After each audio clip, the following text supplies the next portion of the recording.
Good morning, ladies and gentlemen.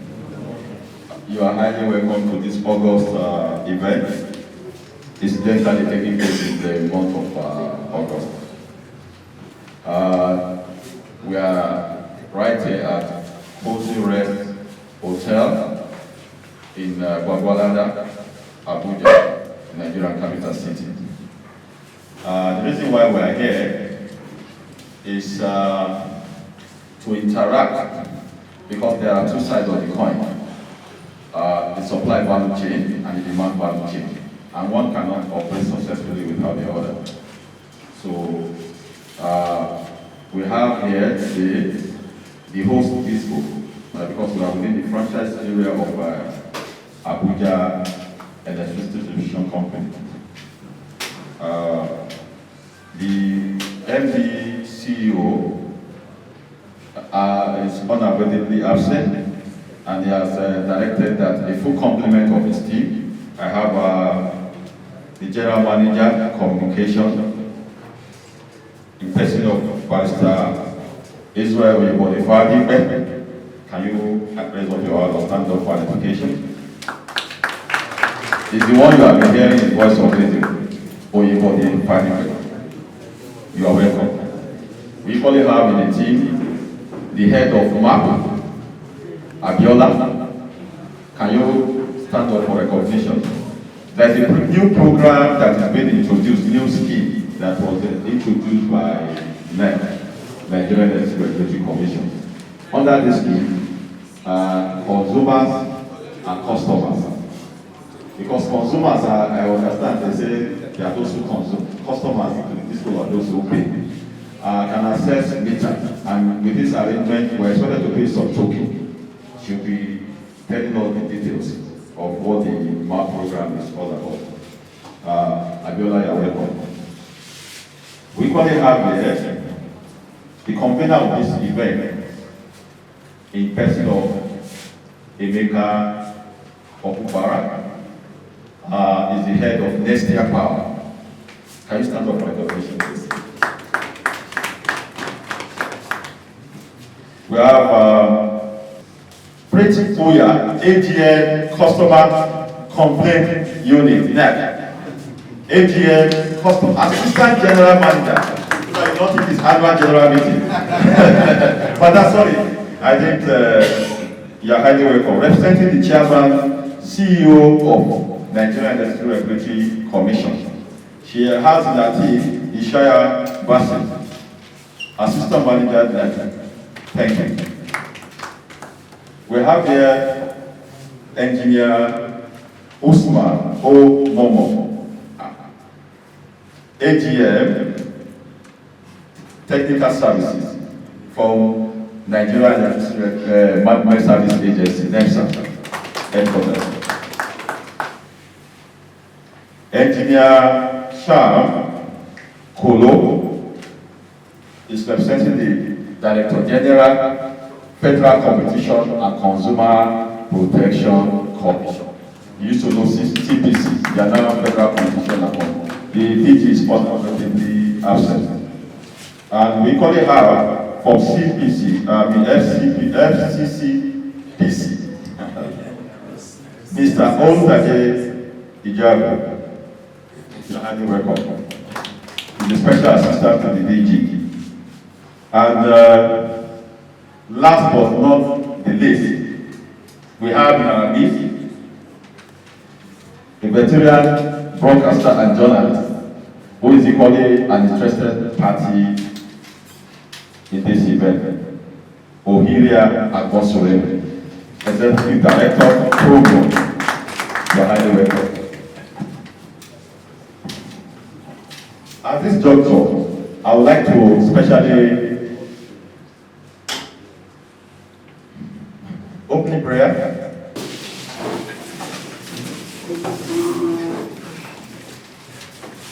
Second stanza. Oh God of creation, direct our noble cause, guide our ground, lead us right, and by you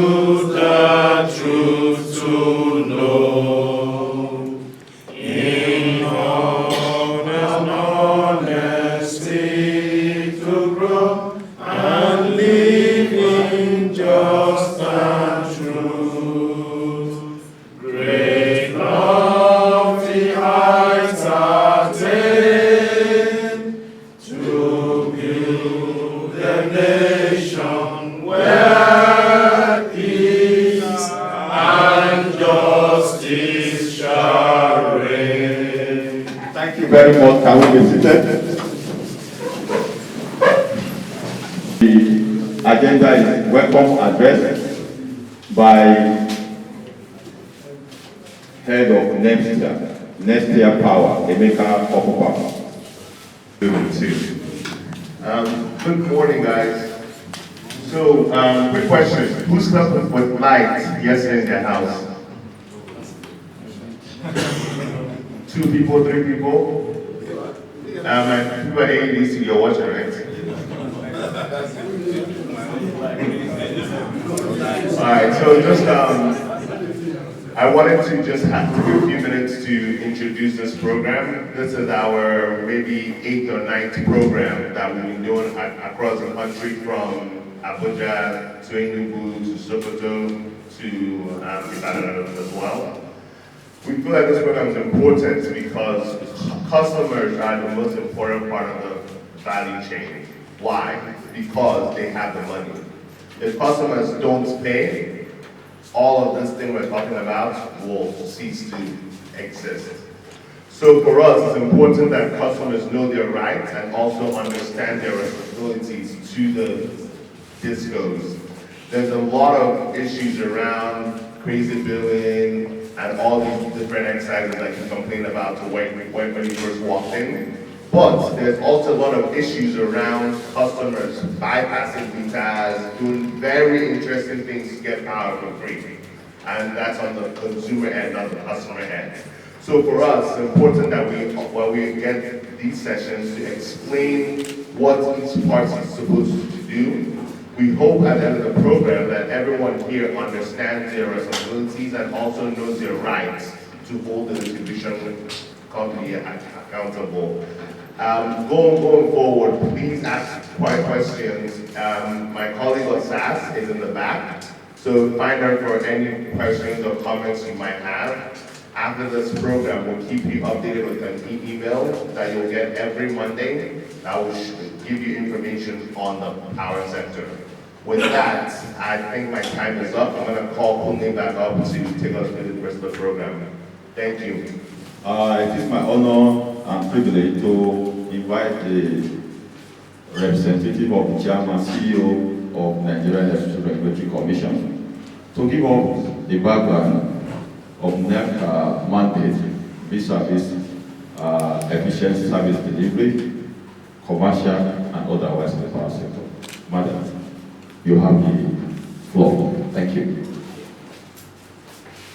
Thank you. Good morning, distinguished and valued customers of AEDC. As initially introduced, my name is Arituya, and I work with the Nigerian Electricity Regulatory Commission. Please let me once again extend the apologies of the chairman of NEC, Professor James Momo, on his inability to be here. And also let me also reiterate that the customers are very important to the value chain. Just like Mr. Kunle has said, you know, if we don't have customers, then we will not have an electricity, a Nigerian electricity supply industry. So you're very valuable. Permit me to just do some protocols. You know, we are public servants.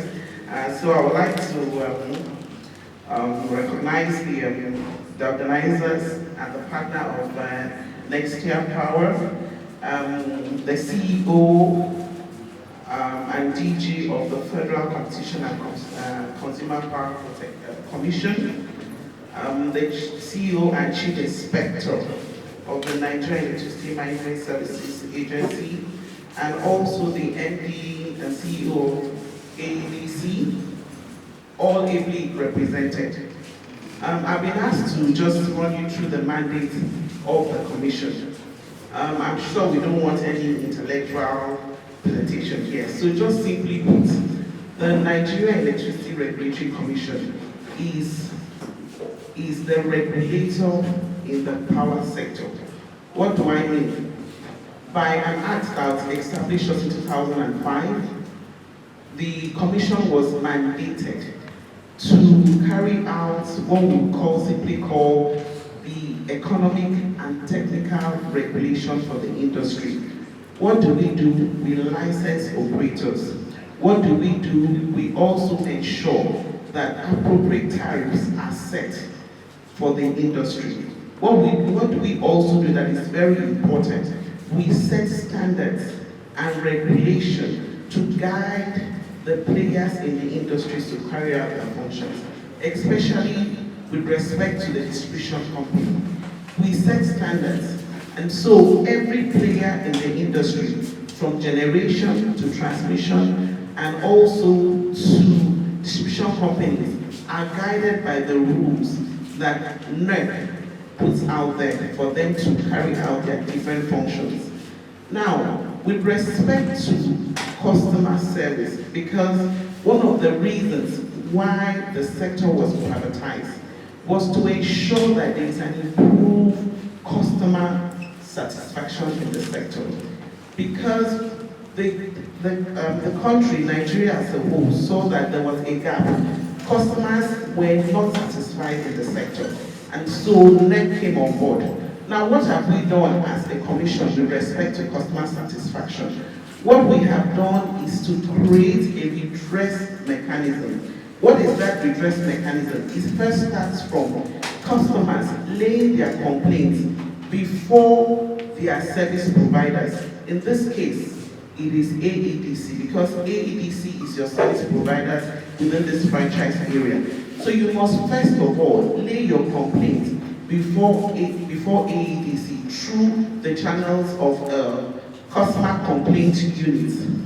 And your complaint must be in writing. It's very important. It must be in writing. Why in writing? So that in the event that your service providers cannot resolve your complaint satisfactory to you, you can escalate to the next level. What is the next level? The next level is the forum offices. Now, the Commission has ensured that where the service providers, AEDC, in this regard, is unable to redress or resolve your complaint to your satisfaction, and you still feel that they had not done as much as you wanted, you escalate to the next level, which is the forum office. The forum office for Abuja is located in Gwarimpa. And I know that the Commission is thinking about establishing another forum office in Abuja because of the landscape of Abuja, because for somebody in Gwagwalada to go all the way to Gwarimpa to lay a complaint is quite a distance. So we are working on that. At the forum, your complaints will be addressed by 5 independent individuals. Because at the forum you have representations from the FCCPC, representation from an NGO, they are there, representation from MAN, representation from NSE, and also from NASIMA. Yes. So all kinds of customers can access the forum to have their complaint resolved. Now, when your complaint is not satisfactorily resolved, you can now escalate it to the Commission, and the Commission will ensure that that complaint is resolved. Now, why do we have those layers? It's simply because we don't want a situation where you have a complaint of 5,000 naira and then you go and engage a lawyer to begin to resolve your complaints and you go to court. You know, you're spending more money chasing after a small complaint. So that procedure is there so that you can access the whole hub to ensure that your complaint is resolved. Now, the Commission in recent times, having recognized that there is a big gap, metering gap, we have more unmetered customers than metered customers. Now, what did we do? We came out with a product which Mr. Kunle has been emphasizing. That product is the MAP. That's the Meter Assets Provider. What does it do? It is intended to close up the metering gap. It is also intended to eliminate all these crazy bills. I'm sure a lot of you have come here with lots of crazy bills. That is the intent. And critically, it's intended to also bring finance into providing meters. Because the discos right now, you know, as you know, are having challenges trying to meter their customers. And we cannot wait for them in Nlite to be able to meter those customers. So that scheme was introduced. That scheme also provides for customers to pay upfront for their meters or go through the financing option. What's the financing option? That is, you can go to the disco, I want my house to be metered under the scheme, and I cannot pay upfront. But what I'm going to do is, every month I will pay a certain amount to begin to liquidate or towards the payment of that meters. So you have those two options. Right now, well, I know discos are pushing for the upfront payment, and rightfully so. What is the benefit of having the upfront payment? You must be metered 10 days after that payment. That is the benefit of the upfront payment. You are metered 10 days after the payment. And then another issue that has arisen also is, with this metering scheme has come the migration of contested estimated bills into your meter. The commission has also realized that issue, and what have we said to the school? Before you can migrate any contested bills, you must ensure that you have reconciled it with the customer and that the customer has signed off. Very important, has signed off on the sum and has also signed off on the repayment plan. So that sometimes when you go to event, they can take 50% of your event amount and then over a period of time. But we want to ensure that the customer is aware, because what typically happens is that when a customer is metered, he wants to go and vent, and then he realizes that those debts have been migrated. Am I correct? Yes. Okay, fine. So the commission has directed the schools that there must be a sign-off on the reconciled amounts. So that is what that map is intended to do.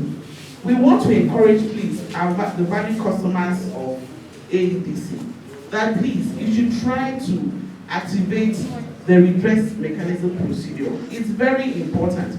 If you go to the radio and make a complaint, if you go to the television and complain, it's still going to remain a complaint to you anyway. But once you document it and you present it to AEDC, they know that the regulator is watching, and the regulator will ensure that that complaint is resolved.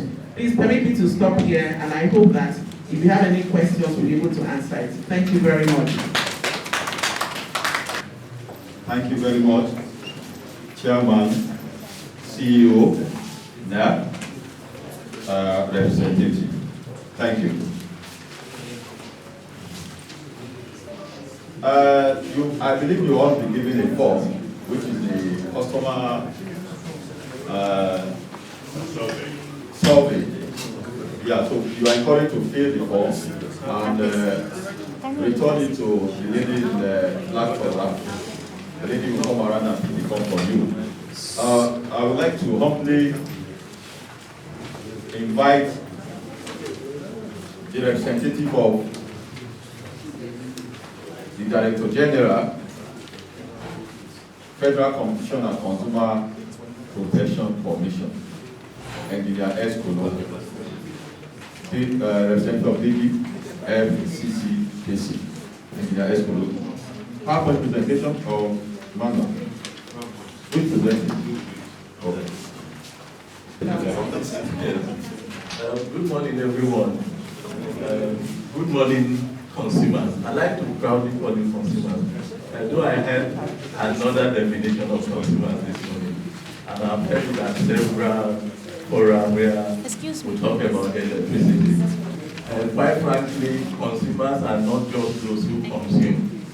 Consumers are actually those who either purchase a service or a product, or they use it, and that kind of thing. So I disagree with that definition of the consumer. Okay. I guess most of us here are people who use electricity in one way or the other. Is that not so?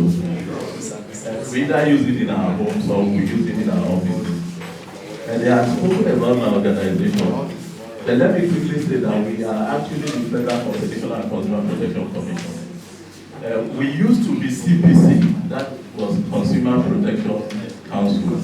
But in February this year, Mr. President actually signed a new law, which is called the Federal Competition and Consumer Protection Act. And the Act is actually our enabling law today. And that Act creates opportunity for a number of things, but I will not go into details.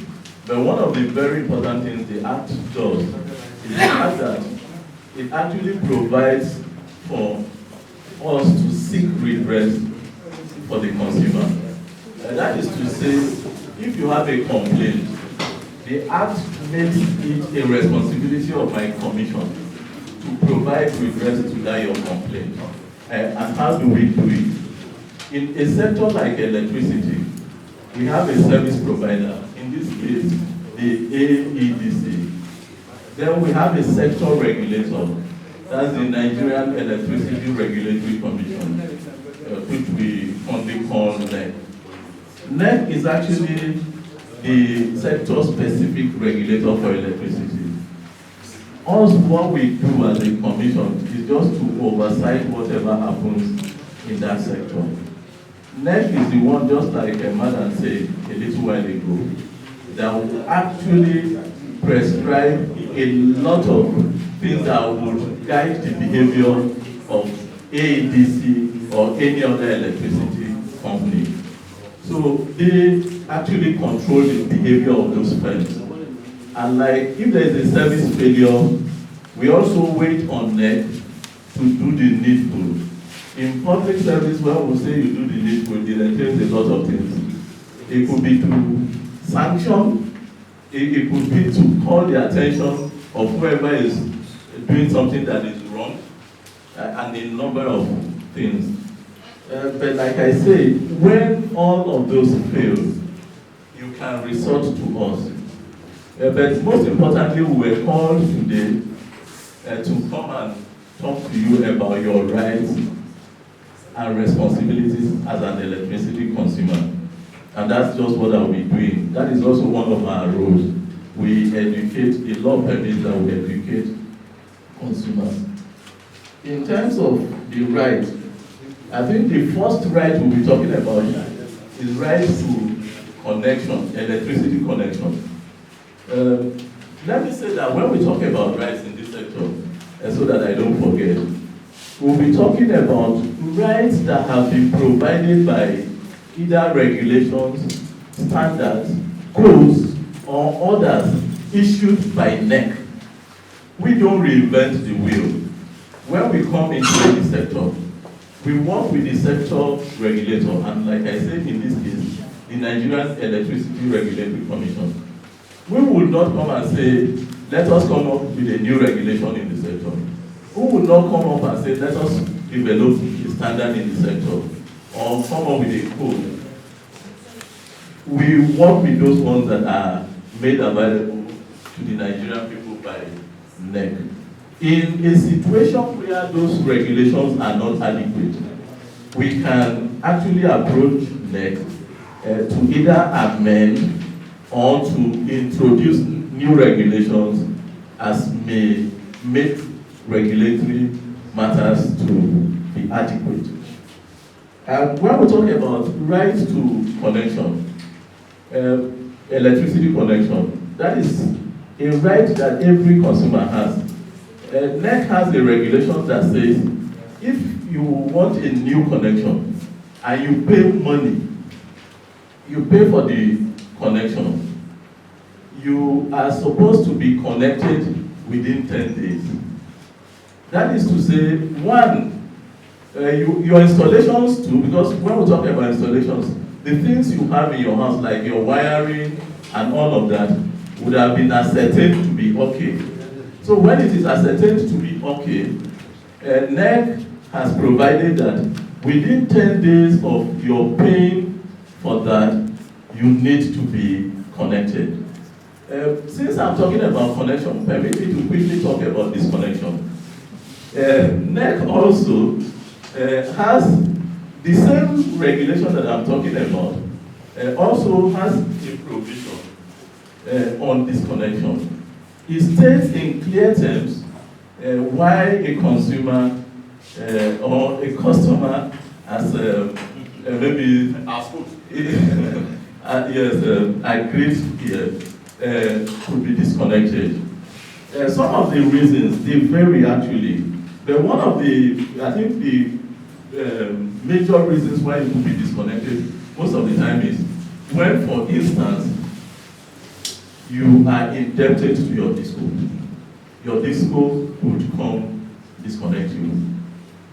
Or maybe when the installation in your house poses some security or safety issues, the disco would come in the interest of safety and to disconnect you.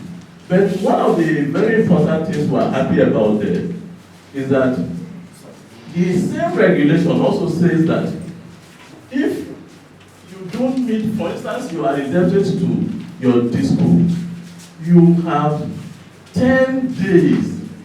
That is, sorry, if your disco gives you a bill today, that you have 10 days allowance within which to pay that bill before you could be disconnected.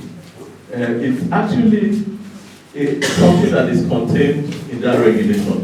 What that means is that you are entitled to 10 days notice before disconnection.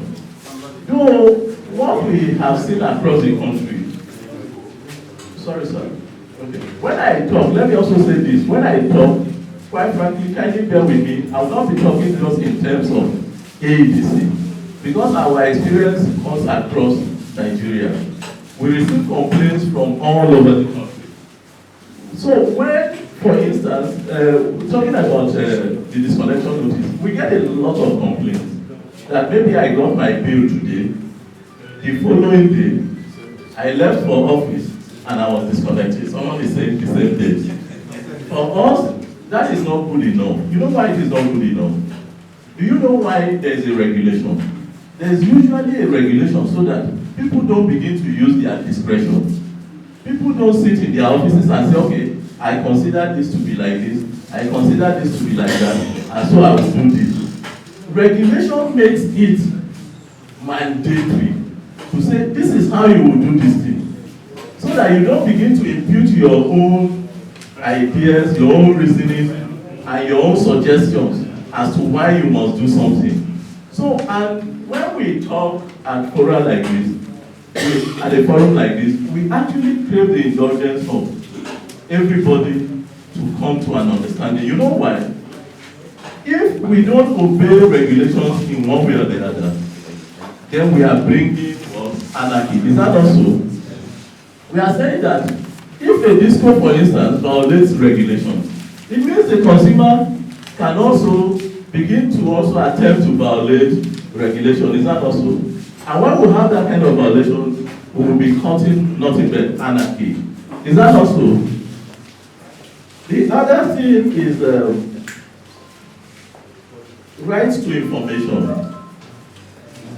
We have also, the net provides that if there is going to be a planned disruption, for instance, in electricity, that a disco should notify you 3 days before that interruption. But honestly, I can't remember the last time I heard anybody announce anything, either on radio or published anywhere, to say in 3 days' time, we are going to disrupt or maybe interrupt supply from ABC. And these are as simple as ABC. If the regulation says do this, I think it is important that you do that. Yes, there are situations where these things may just be abrupt. For instance, rainfalls, you don't consider that one to be a planned disruption. Is that also? That one is by the act of God. Rain falls, wind blows, and then a cable drops. The disco cannot control that one. But a situation where a disco knows that in 3 days' time, it will be yanking you off so as to be able to carry out maybe a repair, a maintenance, or something. And now NEC has thought it wise to provide for that. I think it's also important that we obey that, so that there will be sanity in the system. What it does to us, it makes for planlessness. you are not able to plan. My wife tells me she can't buy some things in bulk because she cannot predict the situation. Certain things can happen, and then people will continue to lose money, lose whatever they would have bought with hard-earned money. Then another right that NEC actually provides for is that right to redress. That right to redress is the fact that you have the right to make a complaint. And just like Madam said, complaints should be in writing. At the FCCPC, there's something we try to differentiate between complaint and grumbling.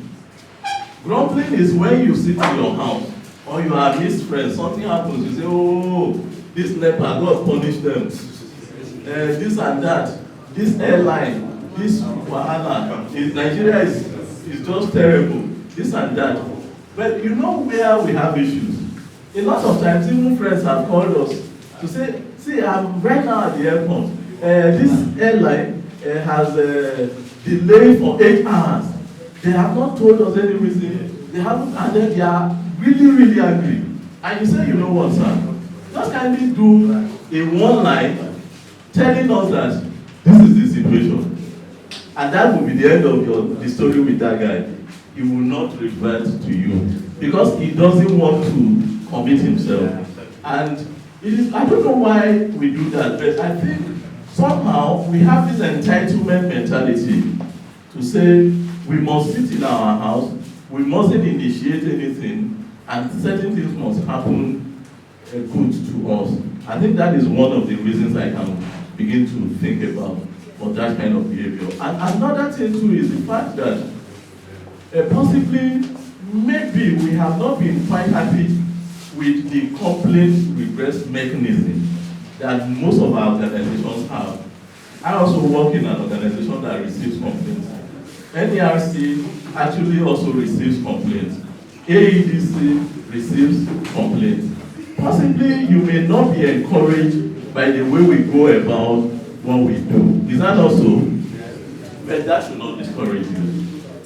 You know why? Because we all have supervisors. And you can always raise your matter. And when you raise them in writing particularly, I don't think there's anybody in public service that will not want to attend to that kind of thing. And then if we don't start from somewhere, we also not develop the culture to complain. So please, anytime you have a complaint, endeavor to make it in writing. Our own law even states emphatically that complaint must be in writing. It goes further to say that if a person does not know how to read or write, that the person can come into our office or maybe call anybody, and the person would actually complain to the person in his language, and then they will transcribe and translate into English, put it down in writing. It is acceptable. So please, let us be encouraged to complain. Then, right to contest a bill. This one is a very big issue for us. NEC, thankfully they are in the room. They tell us that if you have a bill that you think does not reflect your consumption, you could complain to your service provider. And they also tell us that if you complain to your service provider, that you have a right to go back to pay your last agreed bill, the undisputed one, pending when your matter is investigated and then resolved. But do you know the experience we have? A number of times we have a situation where a consumer comes, we quote all the regulations, all the laws and everything, and say, look, go and do exactly this. And then the guy calls us back to say, I have an acknowledgement, a letter that I submitted to my electricity distribution company. Like I said, it was not necessarily the ADC. I have that in my hand, and I have complained, and I have paid the last undisputed bill, and the company has still gone ahead to disconnect me. We have hundreds of such complaints in our office. I think We have, for instance, fortunately, we have just one of the numerous discos in the room here with us, and then we have NEC. We should begin to obey this kind of, what do I call it now? Social order. Maybe, yes, rule for there to be order. You know, because if we don't, like I say, it will become a very chaotic situation. But let me also tell you some of the things we hold back too. One of the things we hold back is this. A lot of times, our law, even when it was CPC, and now FCCPC, we have more powers. Our law mandates that we can issue an order to anybody who provides service, or the only place you can question that order is the court. But we restrain ourselves a lot of times because sometimes we try not to be adversarial. We try as much as possible to say, okay, look, let us do things that will create for harmony, for peace, for years, and all of that. So let us please try to maintain decorum. Another right that we have is right to payment arrangement. That is to say, you have a right to agree with your disco. It's not you coming on your own to say this is what I can pay, but at least meet your disco. I agree with your disco and say, look, this is how much, look at my situation. And then when you have agreed, please faithfully pay whatever you have agreed upon. You understand? Though there are also situations we have where somebody faithfully abides by that agreement, and then a marketer goes to a zone one day and say, if whatever you like do, you must pay maybe 20,000, and maybe the person has agreed with his disco to be paid 10,000, and the person says, today you must pay 20,000. If you do not pay, we'll disconnect you, and then decline the pay, and then they disconnect. For us, it's also a problem that we are having. Another right, quickly, is the right to be treated fairly. Under this, one of the things we have captured is the fact that NEC also says there should be no mass disconnection. Don't go to zone A, Gwagwalada, and then somebody tries to fight with you, and you get very angry, and then you come and disconnect everybody that is in that area. What it does is this: it discourages people who are law-abiding. Because if I have paid my bill for maybe July, and then you came down to collect your money, and then somebody, or maybe you came to give or distribute bills, and somebody made you angry, and then you, rather than face that person, you now went and you took I would say taking the laws into your hands to say, okay, look, we will disconnect them, because you see what happens is that most of the time that these things happen, the people in the field take these decisions without necessarily even consulting with people in the offices. But the flip side of this, let me say quickly, is the fact that also some of us do not behave well as consumers. Do you understand? A disco sends its officials to your residence. You lock up, you put a big dog in the compound. They are supposed to come and read your meter. They can't come. They cannot enter. Or you gather your friends, because you have a number of friends with muzzles. You say, we will handle these guys today. After all, they don't give us light. And so when they come, you will handle them. Whether we like it or not. Those guys who work in the discos, it is not light that flows in their vein. It is blood like you and I. So sometimes you see them, they act like human beings. So they get angry and they do the things they do. So please, let us not be local champions. Let us not be people who, when discos come to our area to do something, we begin to mobilize people to fight them. Please, if you have a complaint, you have almost how many agencies to complain to? You have even one, first of all, the disco to complain to. You have two, the forum office to complain to. You have three, even NERC to escalate your complaint. 4, you have even the FCCPC to complain to. So let us not take laws into account. Let us not beat up DISCO officials. The other one is consumer responsibilities. And under this, we'll be talking about 3 quick things. 1, you have a responsibility to pay your bills promptly. Do you know what happens? Our experience shows that there's this question of NEPA 2, NEPA 1, NEPA 2. NEPA 1 is the official DISCO, is that not so? They come in the day, they disconnect you. As soon as they leave, you call your NEPA 2 friend. They will come and reconnect you. And while that is happening, even some of us will be cheerleaders. We'll be saying, see these people. They think say they sabi something. We don't deal with them. And those kind of things. But do you know the problem? Let me tell you the implications of what we do. Quite frankly, it's just like you have, maybe you fly, and then you think you can cheat the airline. You know the implication. The airline will not have money to maintain its fleet. And the danger in that is that they will begin to cut corners. You understand? The airline will begin to cut corners. And if the airline does not have money enough to maintain its fleet, you know what it will do? It will go under. Is it that? Maybe, or rather, first of all, maybe it's supposed to fix one boat. It doesn't have the money to fix it.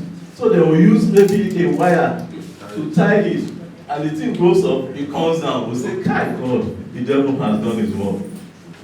If tomorrow, these discourse can't function, whether you like it or not, there is no solution. So we must even do things to discourage our friends and family members from cheating. So when it comes to that, we must always say, look, at least these people are putting money, they are buying power, they are doing what, they have installations here and there, and all of that, and then they do.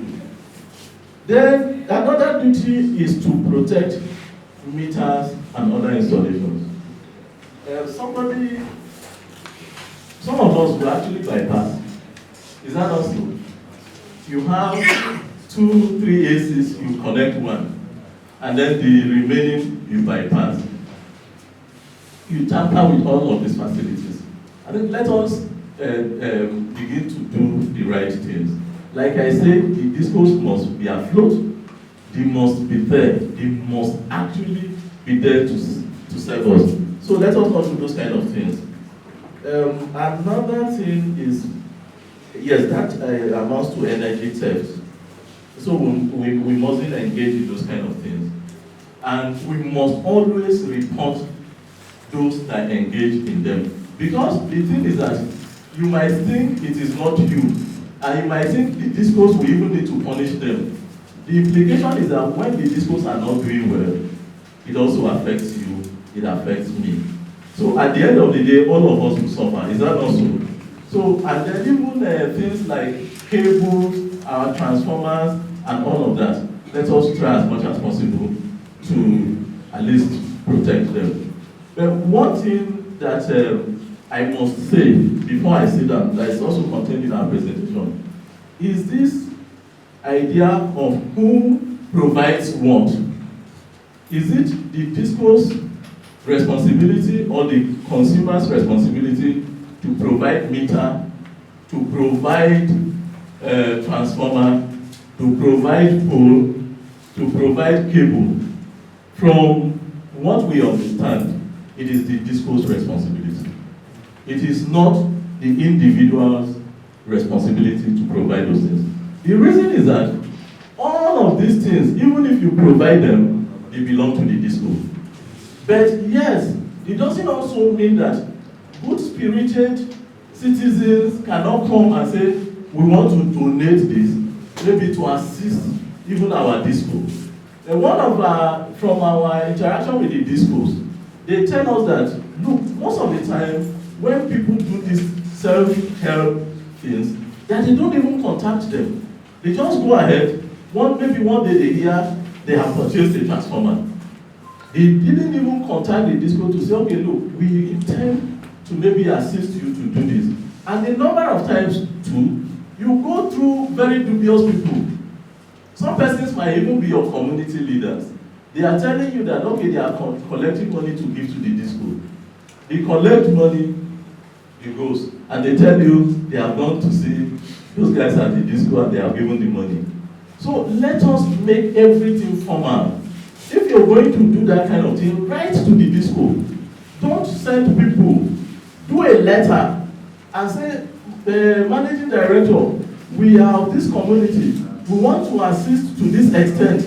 Guide us. What do we do? So that the managing director will direct his colleagues in the office to guide you as to how to go about it. You understand? Because we also have issues where people come to us and say, Disco has refused to energize our transformer and those kind of things and all of that. And then we'll go to the disco gives its own side. Finally, I must say this. One of the things, because if we name and shame, we should also appreciate when certain things happen. You know, from our campaign in the country, we try to tell discos where we feel they are not doing well. And one of the things we told them over the years is, even common response to a letter. For instance, Nlite provides that if you make a complaint to a disco and they cannot do whatever they are supposed to do within the given time, they are supposed to notify you in writing after 15 days. Every 15 working days, they are supposed to tell you the reasons why certain things cannot be done. We don't see that happen. But let me tell you one area we are pleased with. Maybe in the last couple of months. We had also told, we have mentioned it even to Abuja Disco before, and we have mentioned it to other discos around the country to say, see, yes, there won't be light. We say, okay, maybe the water level has gone down. Gas is not being supplied. Problem between us and either TCS or any of these other agencies, and all of that. We'll say, okay, that one is okay. But this idea that a consumer sends you even a tweet to say, disco, in my area, there's this kind of thing going on. How come you don't also respond to that? Do we need water level to go up to before you respond to tweet and all of those? By this, I would also say that all avenues for correspondence with our discos needs to be improved, with consumers need to be improved upon. But one area Abuja Electricity Distribution Company has done well that we will come here and appreciate is in the management of their Twitter handle. We can attest to the, let's clap for them. We are so angry with them. Quite frankly, let me tell you, we monitor this thing 24/7. That is from my organization. If you like, go to their Twitter handle now. If you see anything pending for 1 hour without response, call me a liar. 30 minutes, 45 minutes, we will see response. And we are encouraged, we are happy about it. Please, let's give them a round of applause. Let's encourage them. So they will do more. You understand? So finally now, please always make your complaints when you have any. Thank you very much. Thank you very much. Director General, Federal Competition and Consumer Protection Commission. This presentation was made by the Special Assistant in the Office of the DG, Mr. Ondaji Ijab. Next on the line, we have two presentations from NEMSA. NEMSA is the agency of government that ensures that before meters that we are using, in different districts, before they are put to the network, they have what they call the meter test station. Because as consumers, the issue of integrity of meter is of great concern to us. Because if you have a meter that's supposed to take care of energy accountability, like you have in some of these filling stations, there could be adjustment. And if there's adjustment, the pump could be dispensing fuel of 100 naira, for example, for 500 naira. So that what the role of NEMSA meter test station is that before any meter service provider is allowed to deploy meter in the Nigerian electricity supply industry, the meter will have to be taken to NEMSA office in various parts of the country. Meters will be tested, and even after 5 years or thereabout of usage of the meter, just like any electronic devices, there will be challenges, and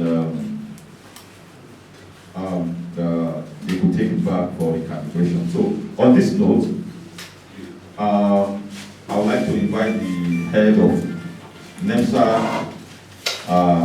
meter unit at the headquarters, meter test unit at the headquarters, Engineer Gideon, to make a presentation on the role of NEMSA as per the integrity of meter network in 10 minutes. Then Engineer Momo will now do a presentation on the general values of safety. Engineer Gideon, please have it for 10 minutes. Your role as the testing of meter. Very important for us as customers. Good morning. Standing on existing protocol, I'm Engineer Gideon from NEMSA. Basically, what we have been talking about today is regarding and at our own end, because we anticipate there's going to be surge, so we've prepared and we've communicated with all the discos regarding things they need to provide for us so that we will have smooth implementation. We're sending some guidelines to them. There are a lot of process to go through when you want to deliver meters into the nation. First, I'll just go through the stages. We have what we call type test. Before you venture into it, you need to write an application to NEMSA informing us about it. Then you get an approval, you do a type test. After the type test, because what I mean by type test is that the meter needs to pass through some standard and regulations.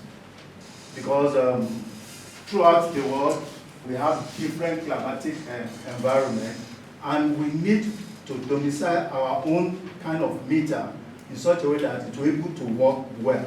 The test I'm talking about is it will pass through a different test, confirming that it's in line with the regulation, because we have what we call Nigerian metering code.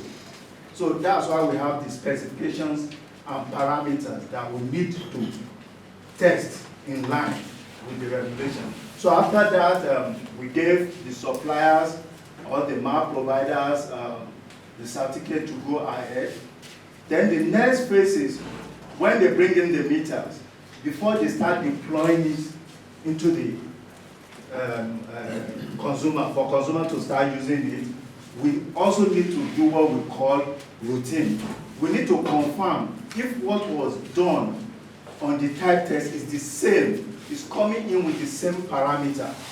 And when we do that, we have some things we need to put to confirm that, oh, this meter has actually passed through NEMSA.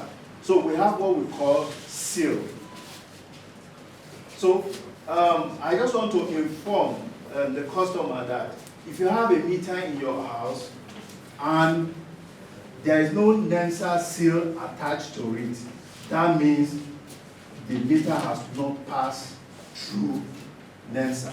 We call it meter verification online, in such a way that at your corner of the room, you can easily confirm, oh, did this meter pass through NEMSA?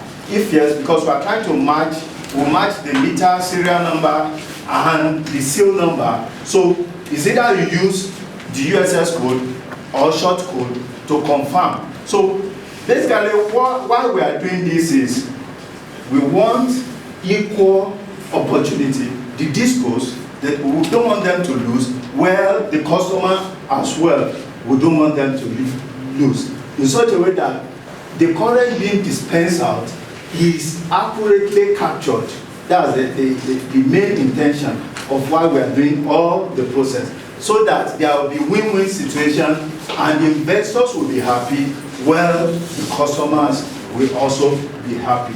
So that's the process we put in place, and by the grace of God, we continue to see how we can be able to improve on all the facilities on ground, so that we can be able to satisfy the customers. Thank you.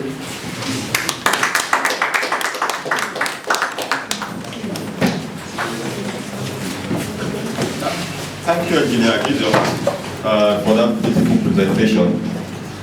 In nursing, you know, government have an agency known as NEMSA, and the duty of this agency is that to ensure that this electricity we use does not become an hazard to us, because the beauty of it is that we all like electricity. It gives us comfort. But if it's badly managed, it can lead to destruction of household equipment. It can lead to loss of life. There are a lot that got to do with safe delivery of electricity for issues of health, safety, and environment. On this note, I would like to invite Engineer Usman Momo, Assistant General Manager, Technical Services at the NEMSA headquarters, to give us a lowdown on the mandate of NEMSA in nursing vis-a-vis health, safety, and environment, and safe delivery of power. Engineer Momo, thank you.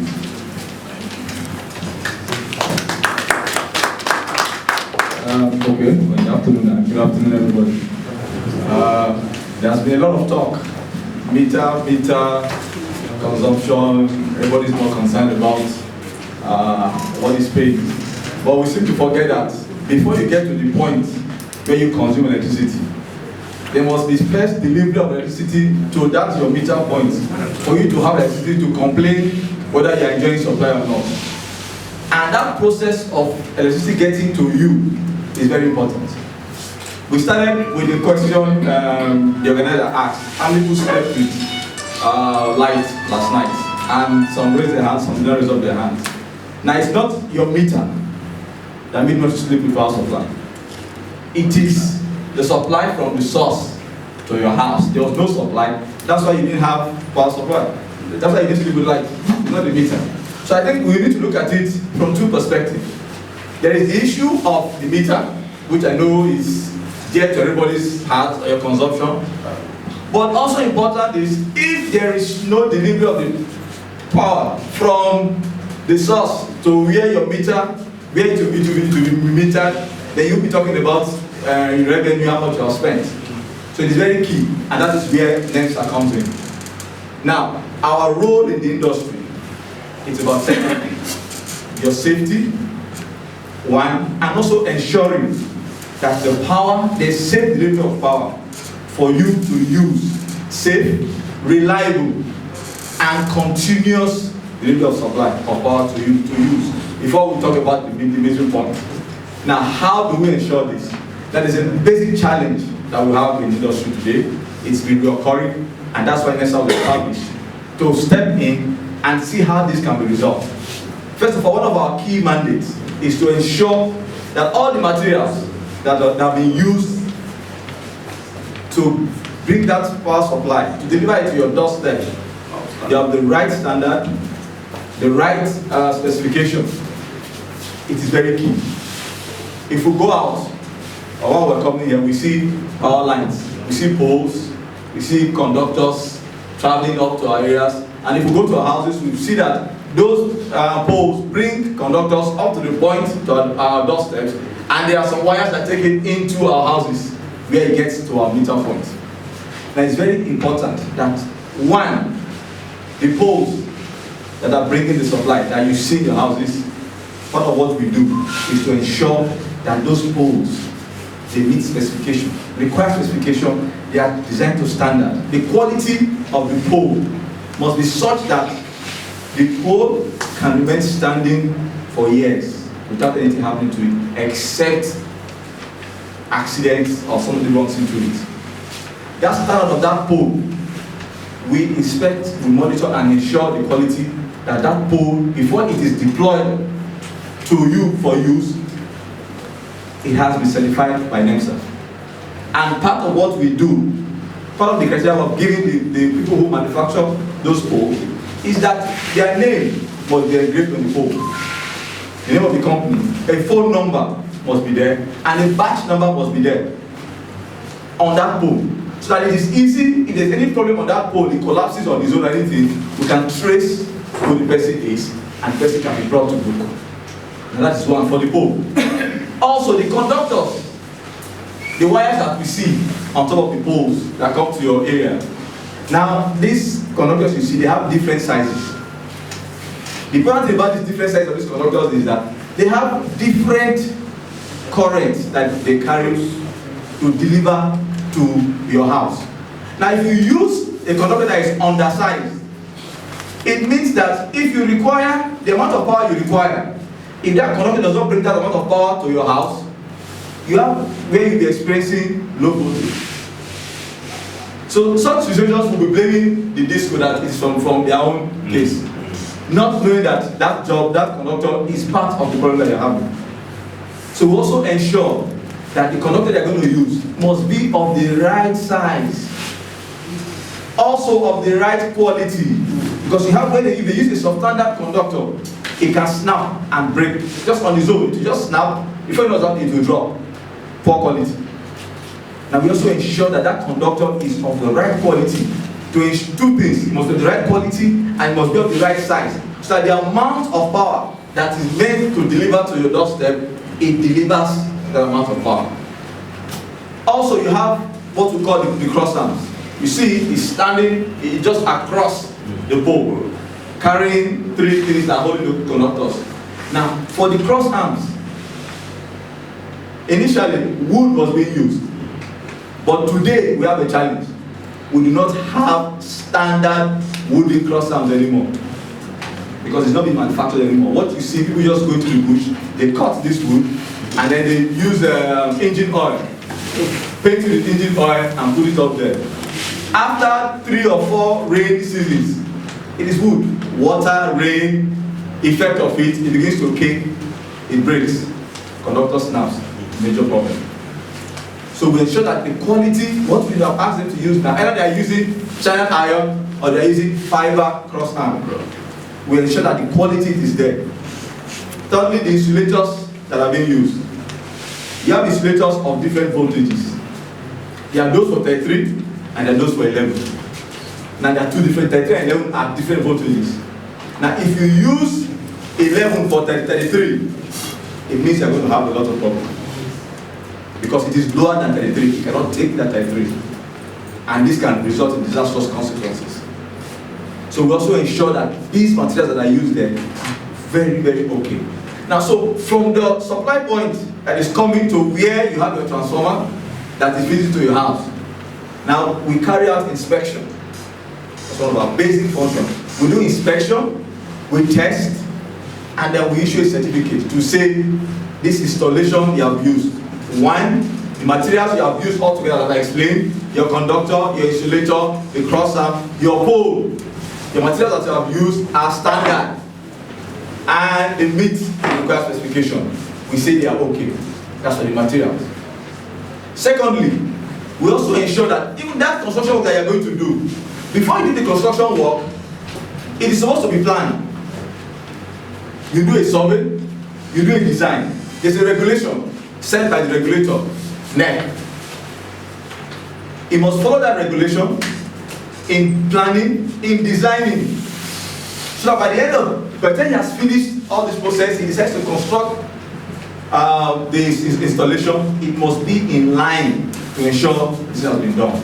Now, part of the design requirement, there's what we call right of way. Right of way is very, very important. Right of way simply means that that's your conductor, those lines, those power installation that's going to take supply to you. There must be a minimum clearance from the installation to any structure to your left and to your right. Now the essence of this, like I said when I said safety, technical safety is what we're all about. Safety of lives. The essence, the disco are giving you power supply is for you to enhance your living and not to kill anybody. So we must also ensure that that safety is key. And part of it is that right of way, the regulation must be observed.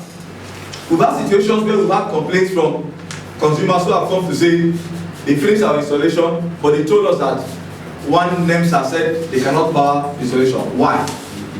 Everything is in line, is it okay? I would say yes, it's okay, but there's no right of way. Right of way now means that if it's from 11 or 33 kV line, from the center, because we see we have three different conductors.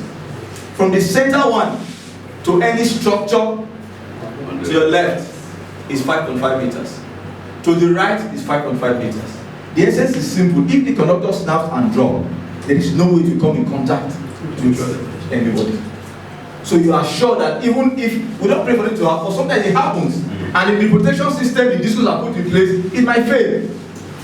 Because it is man-made, it might fail. If it fails, we are sure that if the conductor drops, nobody comes to harm with. So we say no, you must follow that order before we allow it to deliver power supply to you. The right of way must be met. Now for this, we now say yes, the installation that has been done, but we do our inspection, we do due diligence, we issue a certificate and say yes, it can be powered. That is for the line from your source to where it is coming to. Also, those three lines you see coming, it enters where? A transformer. Transformer is also very key. We have transformers, we don't make transformers in the country, we import. Now we have unscrupulous elements who go outside the country. They get a transformer. The transformer might be a 200 kVA transformer. That's the rate of the transformer. They buy the transformer, they remove that plate on it that says 200 kVA, and they put another one and says it is 500 kVA. Now they install it for you. Now when it is installed, the disco believes that it's a 500 kVA transformer. So they begin to add load. You want supply, they add you. You want supply, they add you. Believing it's 500 kVA. Now they add, when they add, they check the load and say we are 200 kVA. It's 500 now, keep adding, there's no problem. It's 300 kVA, keep adding, there's no problem. And then transformer packs up. And then the community shouts and says, Disco have destroyed our transformer.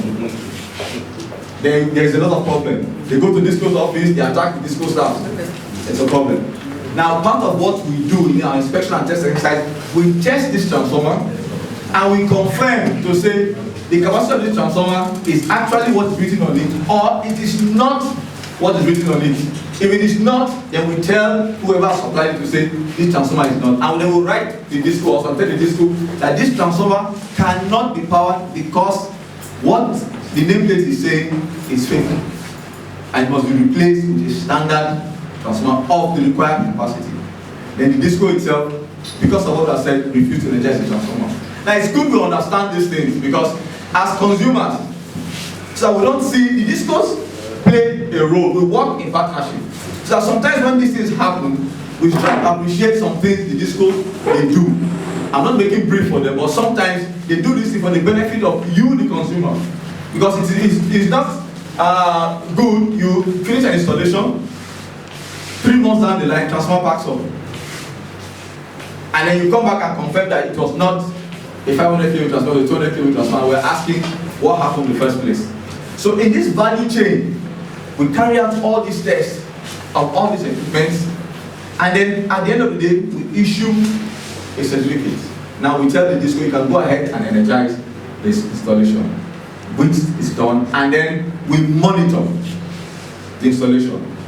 We monitor the installation from time to time to ensure that the safety issues that were put in place during the planning, design and construction is maintained in the life of that installation. Another key thing that we also do is investigation of electric accidents. We don't pray for accidents, but unfortunately these accidents, they keep occurring. And sometimes when these accidents occur, you find that they are preventable accidents. They are preventable accidents. We were talking about, when we didn't talk about number 2, we all laugh, but the action of number 2 really is becoming a serious menace it is become a serious menace. Because we have had issues where some of these NEPA 2 staffs have died while trying to do illegal connection. We have had issues where their illegal connection have led to houses getting burnt.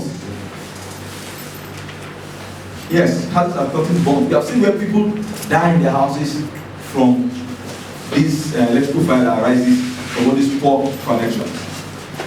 Also key that we also do to prevent accidents. You see, when we talk about the right size and quality, building, because we found out, and it's very key, something we're trying to address now, but looking from a bigger perspective.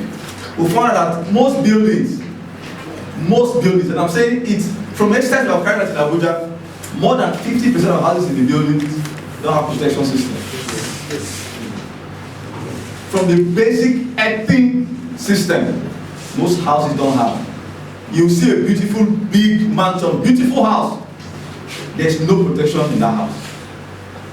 But we fail to forget that you can spend billions to build a house. One spark, electrical fire, will bring everything down.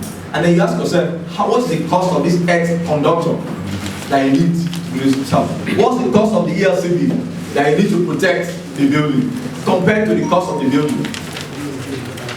You can't value it. So we have a lot of issues where you have a house, even like my colleague was talking about the meter issues. It's what we also observe when people come to complain about their meters, that the meter is reading fast. The discos are overbilling us, continuously complaining. And we have had thoughts, like my colleague who's in charge, to go investigate. And during the investigation, they found out that the discos are not overbilling the customer. It's simple. There is no earthing in the house.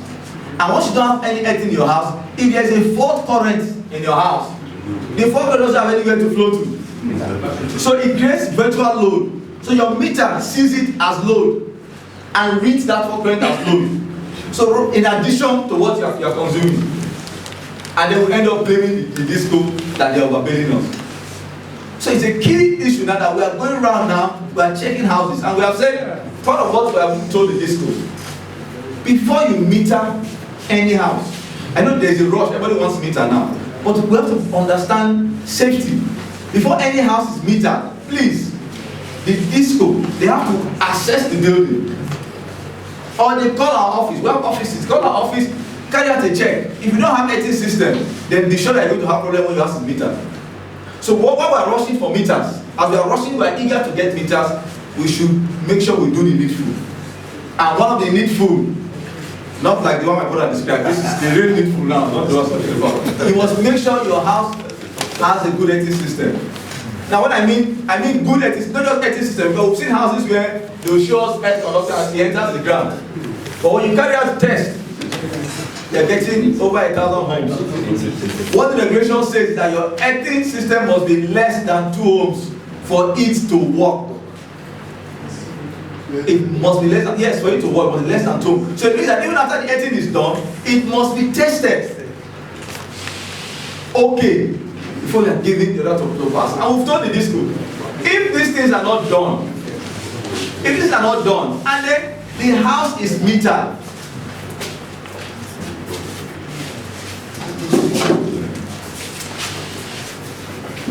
earthing, what do we mean by earthing?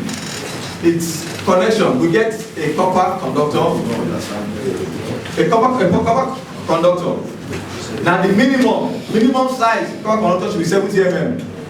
Minimum size should be 70 mm. Minimum. 70 yes, 70 mm. Pure copper, please. You see, there's a challenge we have, and I'll get to that point. Challenge we have, the minimum size should be pure copper, 70 mm. Now the essence, because we need to understand the essence of what we're talking about using the size of copper. You have an issue where it's just like the function of, okay, let me digress into the two. The function of this earth conductor is like you are filling a bowl, you want to use a pipe to fill a bowl. If you use a 4 mm pipe and you use a 10 mm pipe, you should expect that the 10 mm pipe will fill faster than the 4 mm pipe. So that's the principle behind earthing.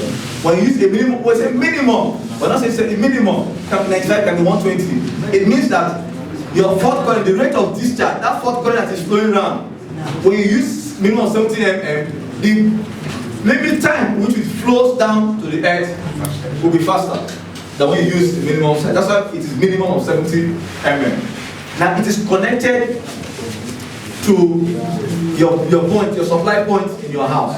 Now this earthing system, what we've seen some people do, they just get one, and also you need a copper electrode. Some people will just get a copper electrode, one copper electrode, bury it in the ground, connect your earth connector to it, and tell you they've done earthing for you, and then they go. By the time we come to inspect your building, by the time we test the value of the earthing, we're getting like 1,000 homes. And I said the acceptable value is less than 2 homes. Then I get 1,000 homes, and the man said he has done earthing for you, and he has evidence to show that you see the copper wire for the earthing. So it must be tested. Normally what they do for this earthing, they dig an earth pit. You have an earth mat, you bury your earth mat, you get your earth rods, copper earth rods, galvanized, pure galvanized. Challenge you also have a lot of fake materials in the market, so we need to be careful. Now this will also link to the next one I'm talking about. I'll be talking about substandard materials in the market, which is a challenge. From your transformer to your poles to your conductors, name it, you have substandard materials in the market. And that's why we have said that for anybody you are going to, anybody you employ to work for you must be a NEMSA certified contractor. Because what we also do, by virtue of our act, we are allowed to certify contractors who carry out electrical installations in the country. Now the essence of this certification is we have a database of all electrical installers in the country. So if anybody is coming to work for you and you know his name, for example, I'm Engineer Momo Engineering Company, I have a company. If I do a job for you and there's cost for that, for a problem in that job, if you give the name to NEMSA, we just go into a database, we trace the person and we revoke his license. And we stop him from practicing for this substandard job. So that for every solution that is done, there is a check that we have put in place. And the check for the solutions that we're talking about now is the electrical contractor. Now for anybody who wants to do electrical installations in the country, you must be certified by NEMSA. You must, it's compulsory. If you're not certified by NEMSA, you cannot work. And we have equally written to the discos, in this case, Abuja Disco for example, that before you give out any permission to construct to any contractor, you must attach NEMSA certificate, verification that is from NEMSA. Otherwise, if you do, the disco will be sanctioned. It's very, very important. Because we have had issues over the years where we have had disasters, buildings getting burned, overhead construction lines collapsing, causing serious harm to people. And then when you ask, you cannot trace who did the job. Who bears the brunt? The disco bears the brunt because everybody goes back to the disco. Because once the solution is energized, it becomes property of the disco. So we're not saying no, let's put check and balances in place. We have the database of who did that job. The disco has the database of the contractor. We also have the database of the contractor. So when anything arises, we just call for social solution who did it. We go to the disco. And they go through their records and say this solution was done by the Nyamomo company. And once they give us this database, it's easy to trace it. If it's a crime that needs to be involved by the police, we invite police to pick him up. Monitor the whole power industry alone. We cannot. So there must be a partnership between us at this end. We all are consumers. Even us at this end, we are all consumers because we use the same supply. But we need partnership down to the last person. Down to the last person. And we are saying for any installation that you see that is not conforming to standards, you alert the disco and you alert themselves. So that if you alert the disco, because we've had complaints where people say we've called the distribution company and nothing has been done. And we said how long? We said we called them 1 week ago. In minutes, it has passed our own response time is 48 hours. If nothing is done, then we go to the disco and ask them, someone made a complaint, what is happening with the complaint? Now we'll be on their head to make sure that they correct that before any disaster happens. Because you see, that like they say, electricity, my boss will always say, is a good servant, but a very bad master. Yes, if the day disaster happens, none of us will be able to handle it. So we're saying that there has to be a partnership between the consumers, us in the city, and we on this end. And part of what we are trying to do, like my colleague has said, we're trying to see how we can make information and dissemination free-flowing. We've designed the USSD we're talking about, the USSD. We're working on an application where you can just, an app, you can snap anything you see that is not correct, and then you just snap and send. We'll get it at our own end, and then we'll call the disco. Also report to the disco also. So we're trying to see how we can make sure that the consumers also, who some of these things, this is Gwagwalada, for example. I don't say Gwagwalada. Our office, my colleagues who work around there, don't stay around there. But if anything goes wrong here, we need to get information. And we are saying there has to be a synergy between all parties that use the system. So we're trying to work out the way with the USSD, we'll design an application. Once this is done, we'll bring it up again for everybody to see. You can download it on your phones. It's just to see whatever the defect is, you let us know what the issue is, you snap and send to us, and immediately we'll make sure something is done. This kind of stakeholders forum, thank next year for it.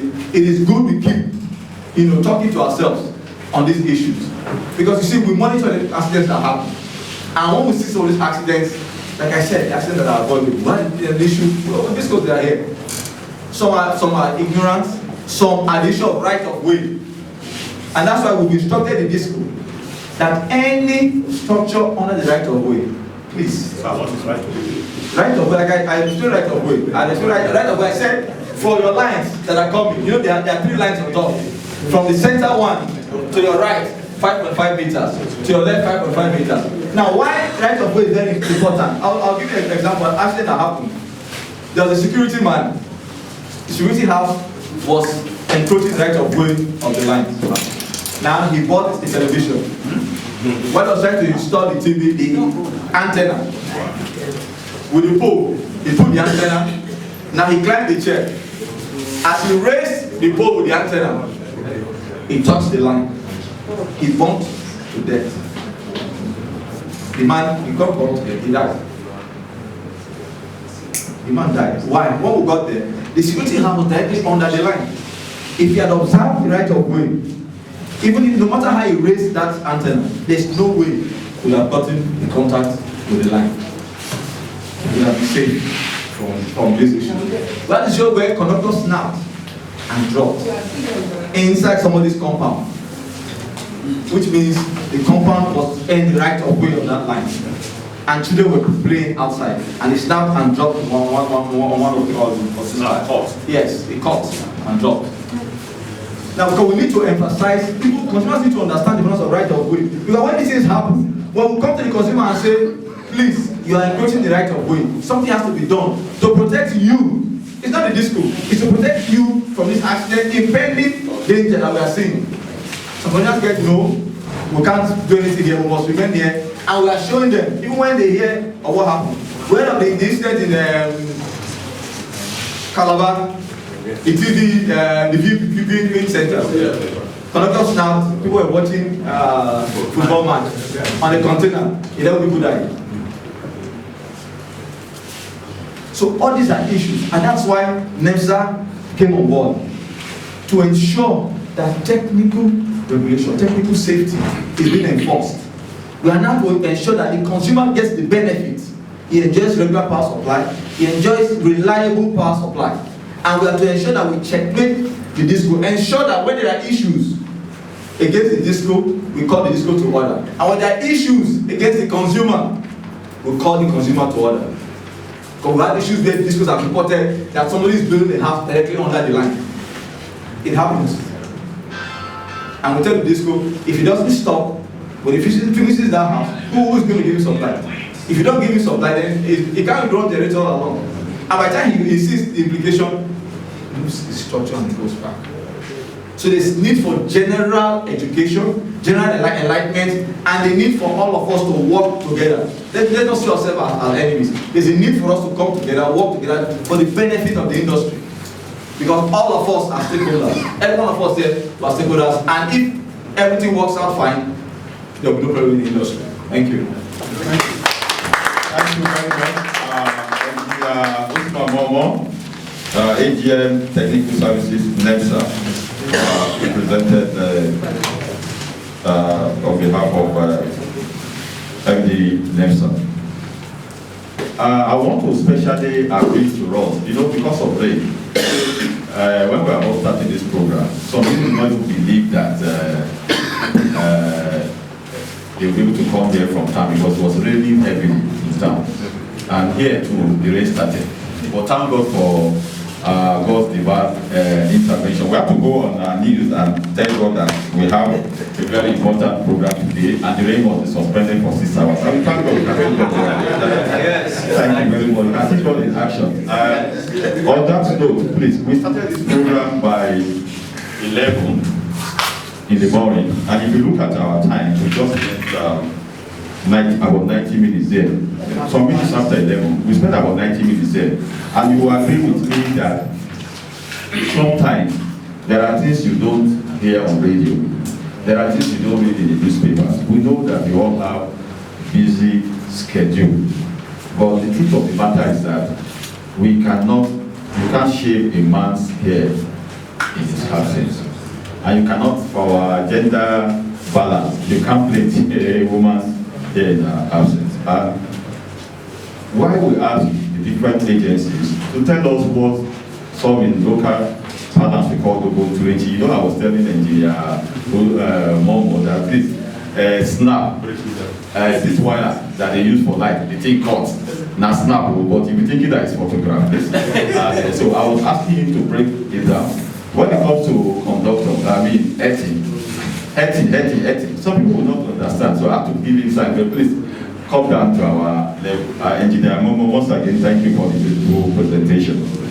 Now, all of us here will be complaining about meter, estimated billing, migration. There is no perfect situation. At times, even in the bank, I recall that a transporter some days ago, the bank mistakenly transferred 2.something billion in his bank to his account. That means that even in the bank, somebody may be tired when they are trying to do reconciliation. They press one thing or the other and press the wrong figure. So, in the course of migration, if you want to acquire prepaid meter, I want to appeal to you specially that before you acquire prepaid meter, always go to the customer service center of the area offices where most of them are domiciled. Ask for a print out of your account history. It's very, very important because you can go to some of these discos when you migrate to from estimated to prepaid. They will tell you the account of the estimation is not traceable after some months. If you print out that account history, you keep them for record purposes. Then, when you want to get a new prepaid meter, when your meters must have been installed, I want to encourage us to write to the area managers requesting for a freezing. Get the point? Like the freeze account. Ask that the new prepaid meter, the estimation that you may have, ask that your prepaid meter should be frozen. What it means is that they should not bring this estimated billing account to the prepaid meter for 6 months. Do you get my point? I'm speaking here because we are consumers. When they don't bring that bill to your estimation prepaid for 6 months, then maybe before now, your monthly bill has been 20,000. Somebody just sleep, wake up on the wrong side of the bed, give you 50,000. Then you take prepaid meter and discover that you are consuming 5,000, 7,000. The margin will be wide. So the essence of you requesting as consumers, from our own point of view, for your migration to be frozen, is that within 6 months, 8 months period, you'll be able to know scientifically, based on consistency, that within 6 months, 8 months, it's good enough for you to say this is purely an energy auditing. So, and in that case, if you have been receiving 30,000 monthly bill, and under the prepaid meter for 6 months, 8 months, you didn't change anything, you're now using 8,000. You can equally write to the disco and say, look up, after 6 months of freezing my account, this is my printout, this is the account history of the old one, can you reconcile? Because the discos, 11 discos are investors, they are in business. We are here to complement them. We are here to watch the facilities. We are providing security. So if you see that under the estimation, you are now consuming 5,000, and before you are getting 30,000, you can ask for reconciliation. Then on the final note, before I invite AADC, there have been issues of some consumers who have prepaid meters. They may develop fault. And within 8 weeks or 2 months of asking for a change, replacement, or buying new meter, when they bring new meter, you know, if your meter is faulty within 8 weeks, you will not be on prepaid if you are on prepaid. Now, if you not get that new prepaid, there's what they call migration. At times, some discos, not AADC.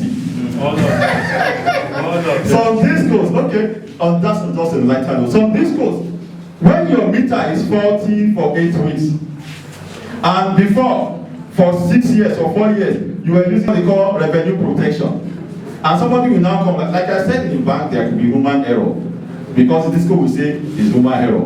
Now, within 8 weeks of you waiting to be migrated, that space, some discos we input 200,000, 300,000 to your account. So that migration is safe because that time you will have been using something. Okay, 5 years you were using 5,000 monthly. 8 weeks, that's or 2 months that you just waited to get a new meter. They are not giving 200,000. And at times, the funniest thing that, you know, some concern to us as end users or consumers is that when they put salt pills in your new meter, they won't tell you. To us, from our own end as end users, it's unacceptable. And when they don't tell you, when you go and reload, they can program it that for every reload, maybe you're using 5,000 in the old meter that was faulty, they will take 30% or take 50%. So what I'm saying in essence is that shine your eyes. When your meter is faulty, you are getting a new one. The one that is faulty, do a printout as soon as the last did it. When they bring the new one, after 6 months, do a printout. Check the difference. If something has been loaded inside structure bill that is within is unacceptable, you can raise issues. Raise with the disco area office. If it's not, the attention is not given, you escalate to the headquarters. If it's not given, you escalate to NAC forum offices. On the final note on the, before it comes on board, you know that like the discos are in business, but as electricity consumers, there are areas where we have new devices that we know we have vendors. When discos put armored cable or operator cable, there are people that used to come to vandalize this equipment. They will go and sell it and use for whatever reasons that is best known to them. But in some areas, what we have advised or what we are seeing as electricity consumers is that we sometimes do what we call protective casting.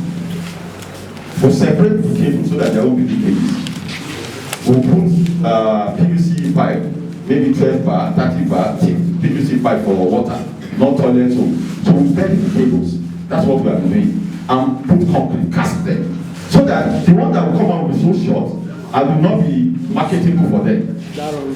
And other things we are doing as end users to protect some of this critical infrastructure that is in use in nursing. On this note, it is my honor and privilege to invite the head of project.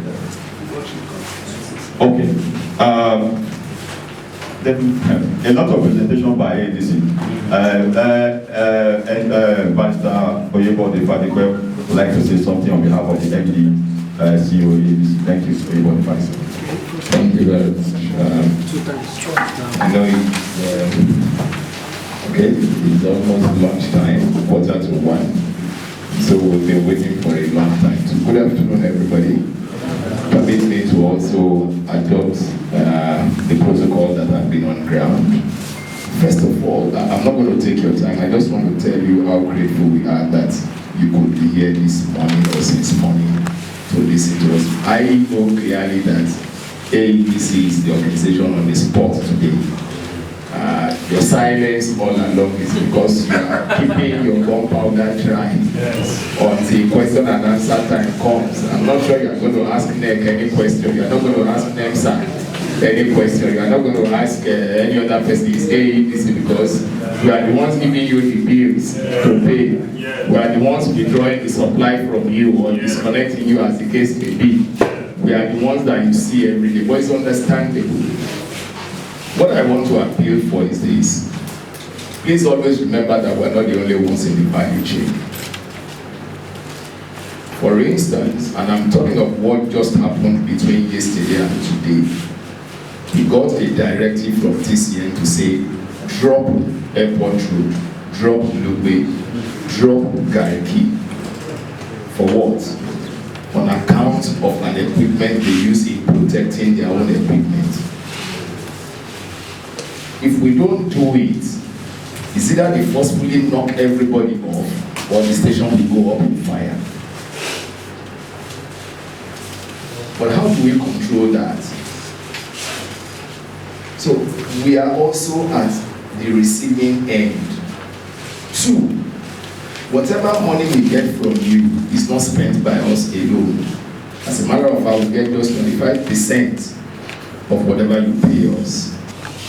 That is apart from the fact that even the cost of the generation itself, or at the cost at which we are selling, is a loss to us.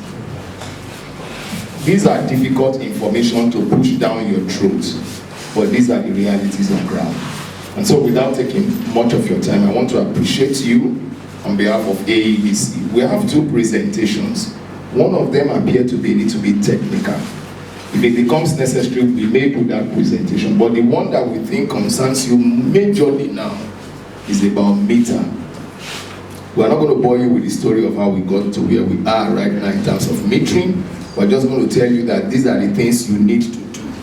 I want to say confidently that much more than ever before, the current program instituted by NEC, which is MAP, is about the easiest process of getting a meter now.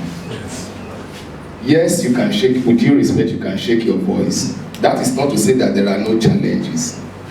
There are challenges there, but I think it's a lot easier now.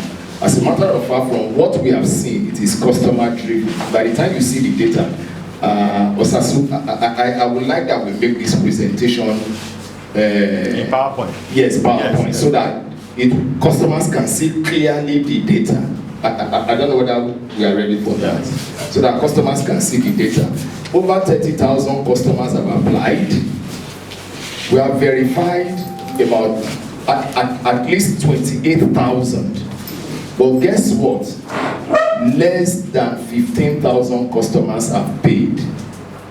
And this thing is payment driven. So what it therefore means that it is the customers that are driving the project now. I had thought that with the amount of hue and cry that we had had about metering, by now we will be unable to cope with demand. And I'm happy NEC is here. The data are there. As of today, we are the best MAP compliant disco. NEC can stand up to say, I am telling a lie.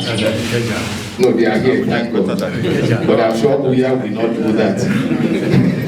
So on that note, I want to give the microphone to my colleague. The issue of estimated billing, migration, and some other things, if it becomes necessary, my other colleague who is here, Chidi, we take those questions. I have a retinue of colleagues here. Technical side, somebody just told me now that Abaji has not had light for years. With due respect, that's not correct.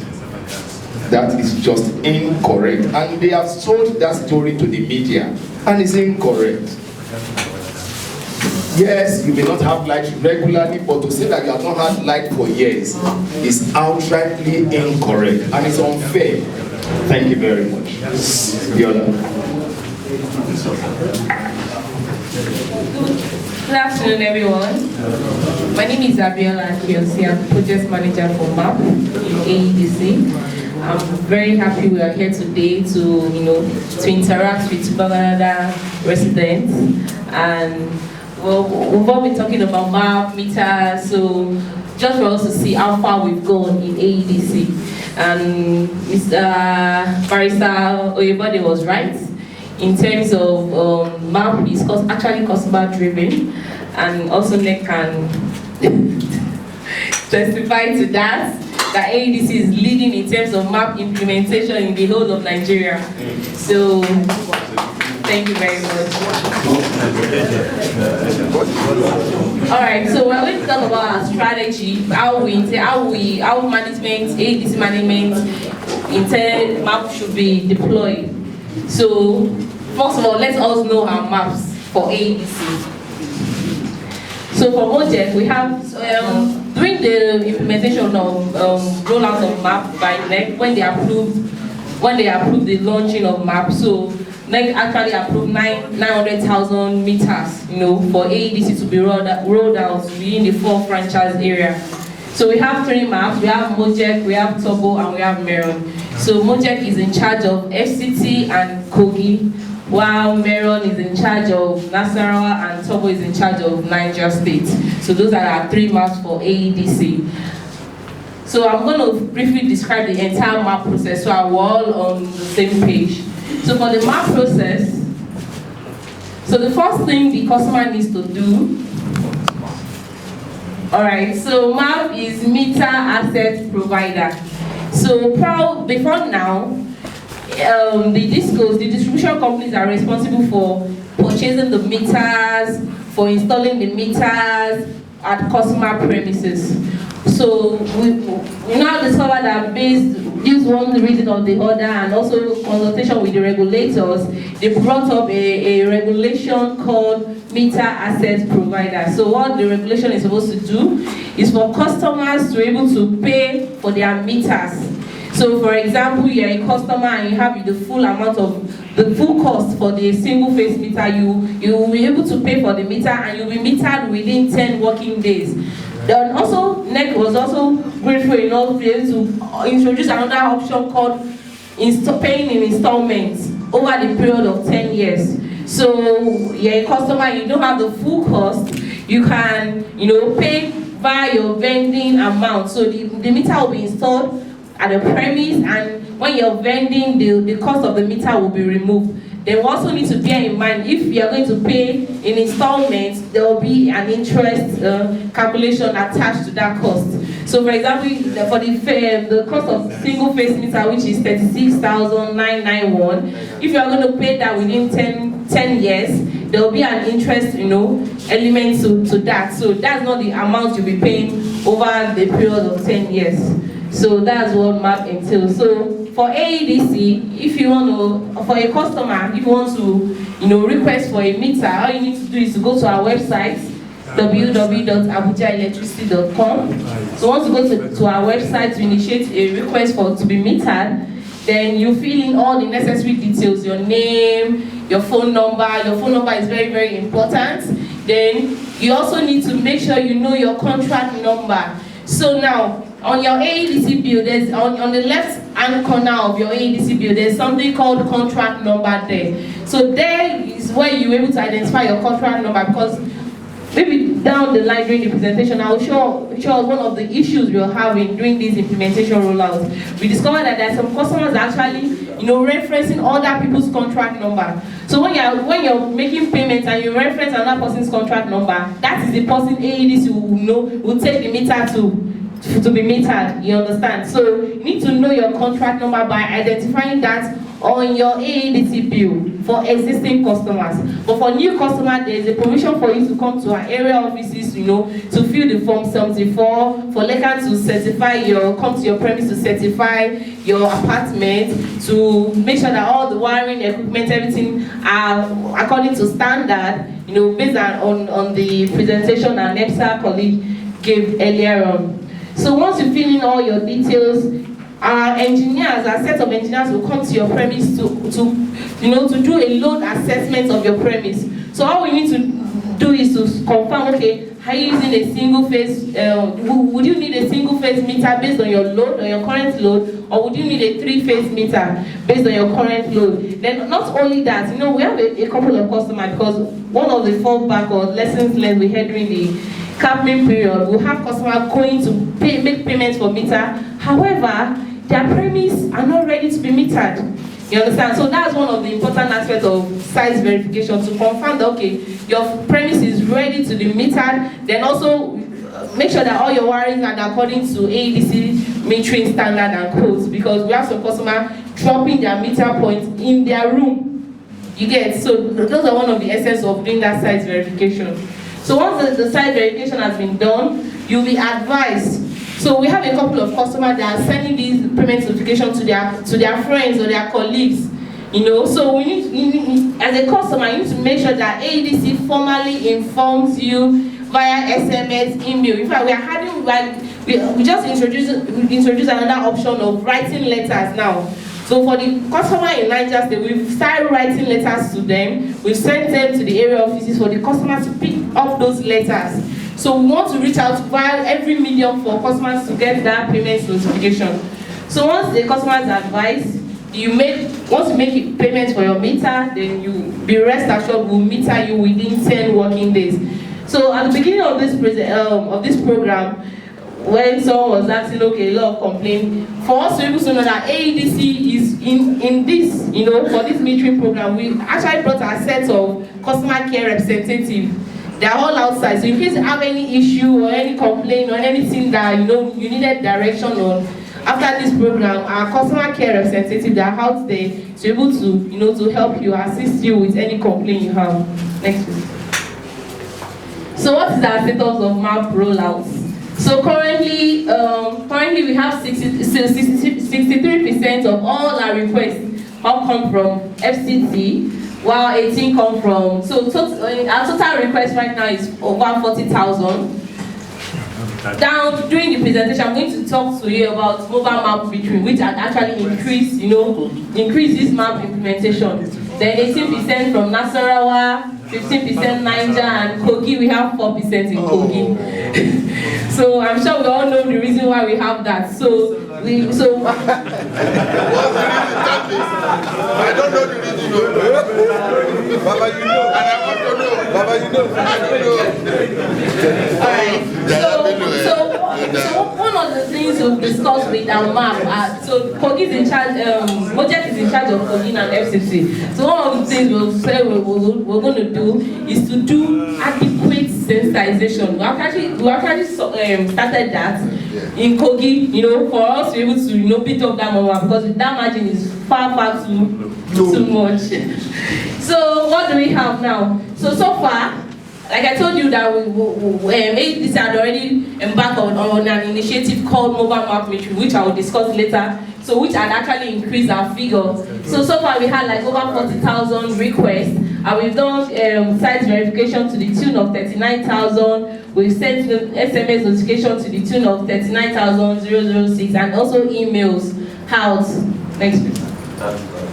So customers are paid, like over 17,000 customers are paid, and we've metered like over 16,000. So this figure was as a result of the mobile map metering that we actually embarked on and actually increased our figures.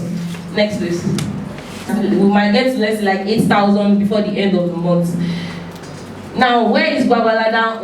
So this is our installation of map meters per area offices. So what is Gwagwalada? Gwagwalada is currently, I think, within the first 10 area offices that we've installed. So far we've installed 798 for meters for Gwagwalada area office alone, which means we're actually doing well, and we're actually, Gwagwalada is one of the people that we're considering.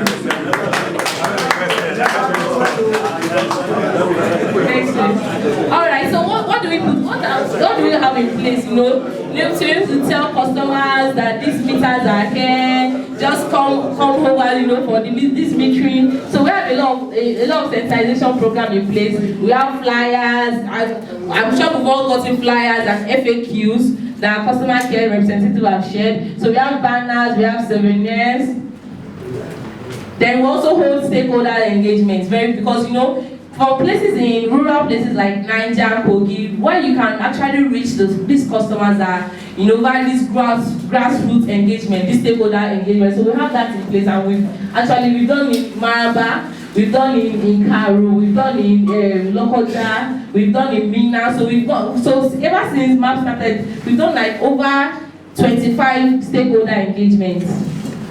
Then that is our able barrister Oyebode giving in NTA, for live appearance talking about MAP. So we are reaching out to. So we also goes to Brekete family radio show, to talk about this MAP, all what customer needs to know and that. Okay. We also like someone when. Was it the NEMSA? Yeah, I think it was the NEMSA, our NEMSA colleague. Oh, I can't remember.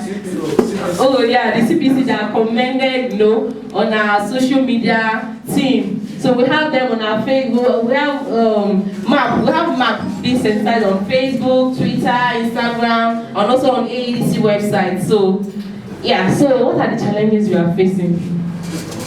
So first of all, is lack of confirmation of payment notification. So we discovered that when customers pay, the customers does not get this notification. So what we've told our partner banks is whenever this customer pay, you need to know that they have actually made payments.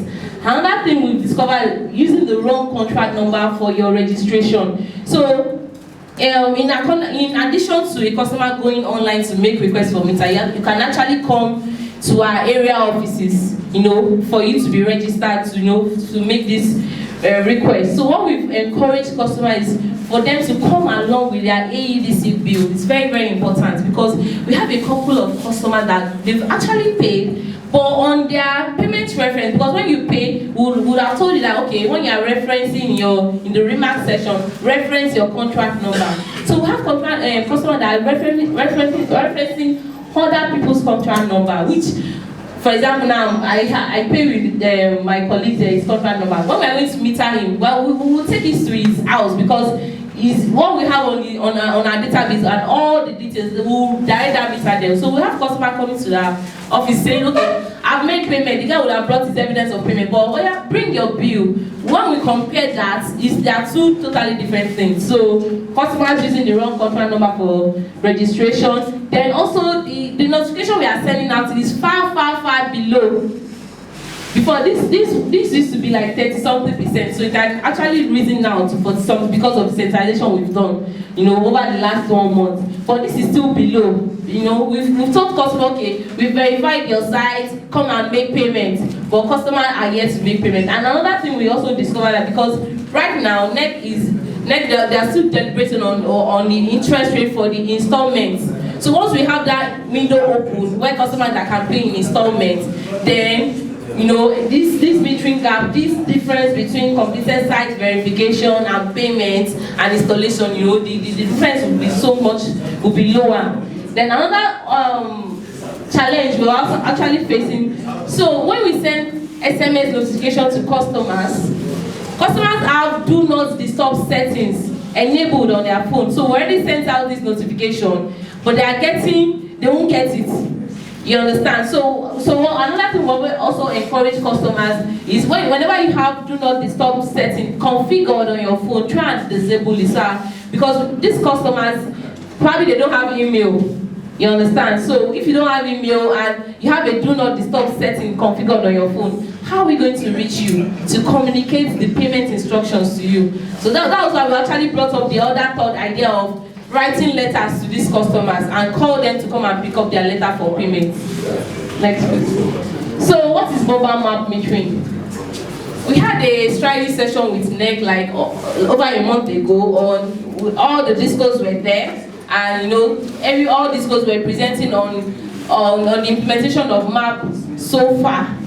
So one NEC actually gave guidance on that this MAP initiative should not only be based on demand-based driven. Also we should consider the fact when AEDC will go to a location, will go to probably an estate or a plaza and meter the entire residents of that plaza. So that is the initiative for mobile map metering. So what we intend to do is we would have picked an estate or a plaza and we'll say, okay, this plaza wants to meter the entire plaza.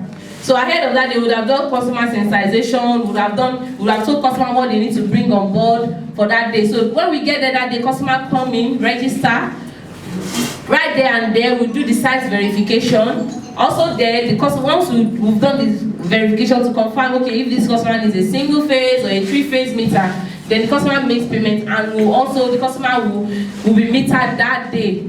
So the idea is within 24 hours, maximum 48 hours, we want to meter in a particular environment. So that's the idea of mobile map metering. So we all go there with our boss, our installers, our metering engineers, our customer service personnel, even bank people that will collect money right there and there. So that's the idea of the entire mobile map metering. So what does it entail? Simply, a customer walks in, to register for meter. After that, our engineers will conduct site verification of his premise. Once that has been done, the customer will pay. From there, we'll register the customer and meter is installed. Then we certify the customer and also make sure that the customer can buy, credit, also can load his meter. So that's the entire, end-to-end overview of the mobile map metering. So we are estimating for an average person or a customer, we're able to meter him within 1.5 hours. That's the idea of mobile map metering. So we've already done that. We concluded the pilot phase in Garaki at UTC last week. We did that last week, and we were able to meter like 504 customers. So the next place we are going to is Aso Gardens in Kubwa. That's next week, which will conduct this mobile map metering. Now we have, that deployment plan in place where we'll meter the entire, estate or plaza or a community for the customer. Now, so just for us to see what our success stories are, this is just photo gallery. So this is our mobile map metering. This is where a customer at UTC was initiating a request for meter. This is where his site was actually verified. The customer makes payments here and his meter was installed. So that's our photo gallery for UTC. Next please. So that's the entire team. So we have our customer care representative there. This is where we have our installation. So bearing in mind that we did all this right there in UTC. You understand? For our mobile map. So this is the entire mobile map metering team and doing the processes, all the photo galleries. So in Katampe, this is like different pictures of all our map installation. In Katampe, we had 56 meter installed in Katampe. Then I think we have one other next please. Okay, in SSS quarters in Cairo, we installed 20, so these are during the installation processes. Yeah, Gwagwalada, behind Gwagwalada Council, we installed 22 meters. Alright, so if you need additional information, we have a map project office dedicated to this, and our office is at 56 Yaoundé Street, 2606 FCT. Or if you need to know any of our area offices, all you need to go to our website, www.abujaelectricity.com/our offices. So we have lists of all our area offices in case you need any additional information. Thank you very much. Thank you very much, AGC, for the beautiful presentation. Do we have Regional Manager, Safety, FCT South? Yes. Please, talk to us in 5 minutes. 5 minutes so that we can now hit the ground for questions. Crazy bills. Okay. Quotas, estimated billing quotas. Quotas. Who will speak on quotas? We are going to take 2 estimated billing quotas. Then we'll move to. So, Chief, let's start with you. Then one of the estimated billing, Chief. Introduce yourself. I'm in the BOD the coordinator of Quotas Community, the community leader. I was taken aback to get this organized in my community. No person notified me. I should have been the person to collect my people to be here. So I was notified. And I feel that such a program going up in our community, I was fixed time to be here. And I was here to be happy with the program. Because I'm aware for waiting. I have to appreciate you people. This map was a discussion with us with the area manager for a long time, almost 3 minutes. And we requested him that any time we be on board, we should be notified information to our people. But so far, nothing is bad. Things spoiled to be corrected. Things spoiled to be corrected. On the estimated detail, most of us ran into problems with our AA meters here. Other working or some stealing and so forth. So we are connected to direct line. Our experience is too bad that to estimated today, some of us are paying 18,000, 20,000, 15,000 every month. See not something that is double. A meter. It's not there. And it's making 15,000. The less we do have is 10,000. And it's very horrible. We are appealing to you people to come to our aid. All those concerned, let us go with the map and make it solid for us so that we will not be having tears in our eyes every day. So, thank you for staging this program. Thank you very much. Present the community. Okay. Yes. My name is Comrade Michael Malo. I'm representing a community in all Kutubu, that is Park Road and Basa and Basa community. It's a very large community.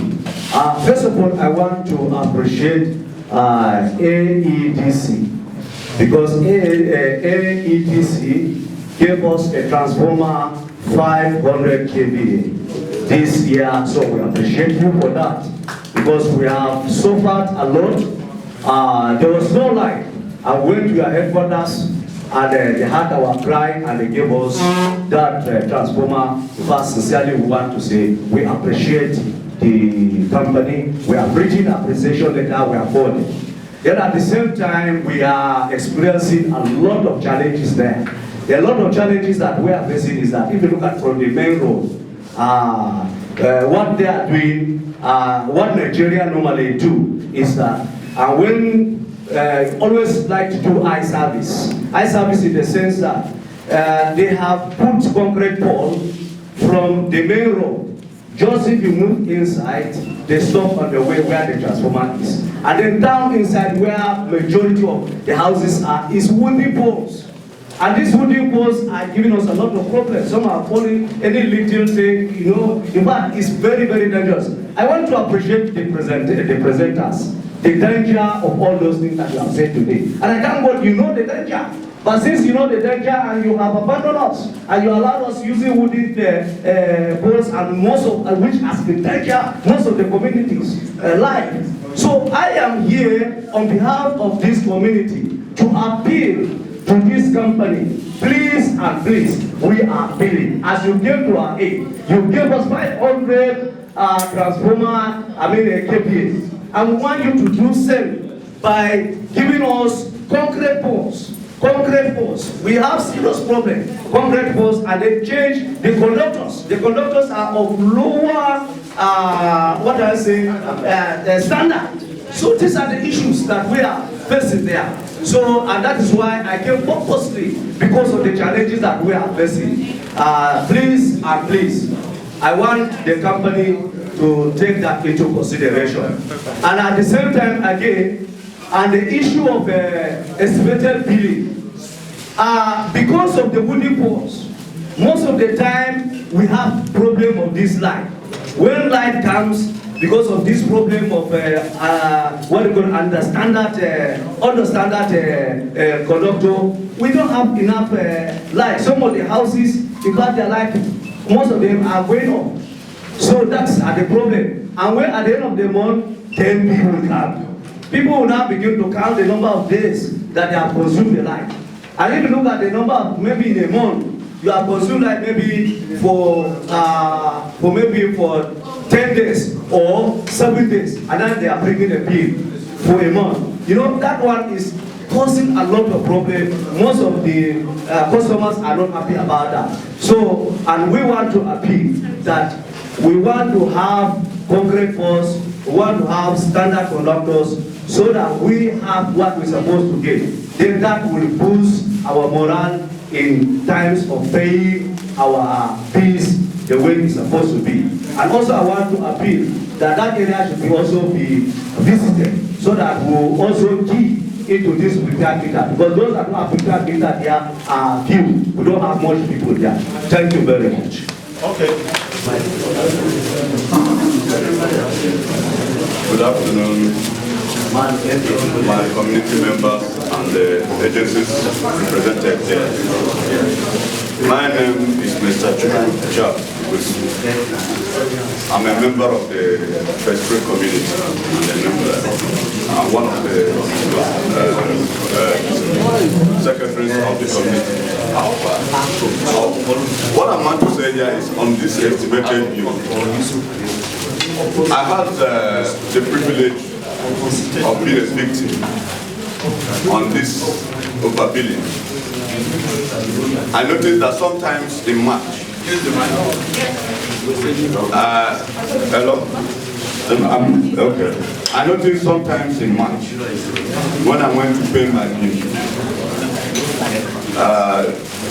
some of the officials of AEDC came to my house, disconnected me, despite the fact I paid 10,000 in January, paid another 10,000 in the same January, making 20,000. When they came, they said they didn't revenue, I pleaded, I said this is just New Year and nothing is happening. They went ahead and disconnected me. And when I went, I paid, because that very particular month we went on in March, I paid 5,000 only. They wanted me to add more money. I had a balance of 25,000. And I went and added another 5,000, making 10,000, remaining 20,000. But surprisingly, when they came in March, they came with, surprisingly, when they came in March, they came with a disconnection order that I should pay another money. I said, I have just finished paying 5,000 naira, and they ordered me. I went to the office. I was asked to pay 15,000 naira, which I did. You know that in that same March, that 15,000 naira was returned back as a bill into my account. I went haywire. Thank goodness there was this analysis that came with it. And in this analysis, from 1st of March to 7th of March, I was given 1,500 units consumed. From 8th of March to 12th of March, the total unit was 440,000 units. Just to complement that payment that I made that was returned. And that, when I noticed it in that analysis, yes, Mr. Lotu is here. I went to him. I went to the commercial manager. The team agreed me so much that even the secret, I made a lot of noise, which I never did in my life. At the end of the day, thank goodness, when I presented it to them, they saw it. I don't know how many. Today, as of today, that account has been reconciled on their own. A neighbor of mine again was involved in the same overview. Thank you very much. Thank you. Some of these cases are similar to each other. Yes. And like we can never exhaust the complaint. I want to appeal to us that Yes. Can you stand up for recognition, please? She's representing the GM Customer Services here of AEDC. So you can't exhaust some of these issues. You have the service center, you have the area office, and before the end of this program, I will probably give you my number so that at times it's not the procedure that when there's no follow-up, things are not done. I can, even though we have some issues of some challenges, liquidities and what have you, but on the average, comparatively, there are discourse that when there are issues, even when we talk to their chairman of board or their MD, we will know that we will not get results in eternity. We are not, it's not yet to rule, but we can assure you that with AEDC that we have here, at the risk of sounding like, speaking on their behalf, if there are issues at the local level that have not been addressed, we will always provide some telephone numbers or email for you to follow up. So that the reason why we are here and spending our time is that we are here to complement each other. And we can assure you that some of us here, we are not on the payroll of the discourse. We are serving the public interest. We must demand better services. Things must be done as in line with global best practices. So the reason why we are here is that for them to know that they have responsibility to us, which they have been doing, and we'll continue the discussion. Thank you, Mr. Chukwu, for that. Okay. Next question. I'm living in Kujero. What I just want to tell this man is that they should let AEDC know what they are doing. Because some people just sit down for their seats, dictating how much they will give each house for that bush. We are the people buying pole for ourselves. We are the people installing the transformer. Upon all, they are suffering us every time. What they did about 3 days ago now, they give us, people they have been giving 4,000, 3,000, they give us 40,000 per house that we should pay. If we don't pay, they are coming to disconnect. What we want to quote from the community to tell them now, they should remove all their cable till they're ready to give us sufficient light and normal pricing. They overcharge us too much. Well, some people will sit down for their table under AC, dictating how much they will charge this people inside bush.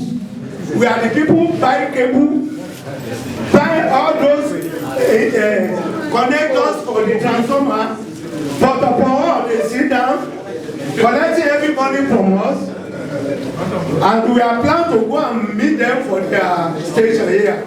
We did you before we know what to do. Nothing there easy for Nigeria for anybody to take easy. And we won't take it easy for them. Thank you. Thank you, Ujashaniri. Thank you for that. My name is please don't raise the hand for we the people in the street will be the customers to this commission and to Becca. I don't know whether we be a good customer with the supporting your people in any way we can. So my problem is that this, I want to state categorically here that this prepared meter has failed me because of the street. And even myself, I want to complain here. I want to make it clear here that that prepared meter has failed me. Because in every 2 weeks, 1,500 is what I used to recharge every 2 weeks. And within that 2 weeks, I don't have AC in my house. I'm only using fridge and television in my house. And most times I used to travel. But before I come back, the whole money will finish, the credit will finish. So that is the problem I have. If they say that we don't have lights always in that business. So that's just my problem that I want to state here. That prepared has failed me. Most of what is the street has failed us. That is just my Good afternoon, ADC staff and our honorable customers. My starting up is ADC. Actually, we appreciate them. But one thing I'm seeing now, How did you appreciate the I appreciate, I will say that. So, one thing I'm saying is about recharging office. What I'm seeing there, I'm seeing different vendors. I don't know, before it was not like that. But now, you see some at the gate. Okay, you want recharge? Okay, you want recharge? I said, how many of you are now collecting recharge? We normally see them on the table when we are recharging. In table, we are seeing them. What is your own work? You are standing by the gate, asking people, are you recharging? Are you recharging? So, this you look into this thing. I think there is some business. Yes. Please check that thing very well, because there is some foul play. I can see that. So another thing is the supply of your light to customers is not regular. So mostly we people in quarters, what are we happy? We need light in the night, not in the afternoon, because in the night we see thieves. Thieves don't allow us to sleep. But we will not see if there is light. I think this thing will be able to be seen who is coming and who is going. Please, AEDC, we want light in the night, not in the afternoon. Thank you. Chief of Working of JOP.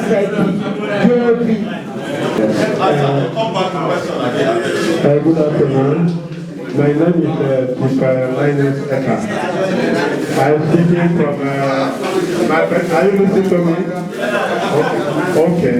I'm from Jeremiah Oseni Road. Jeremiah Oseni Road from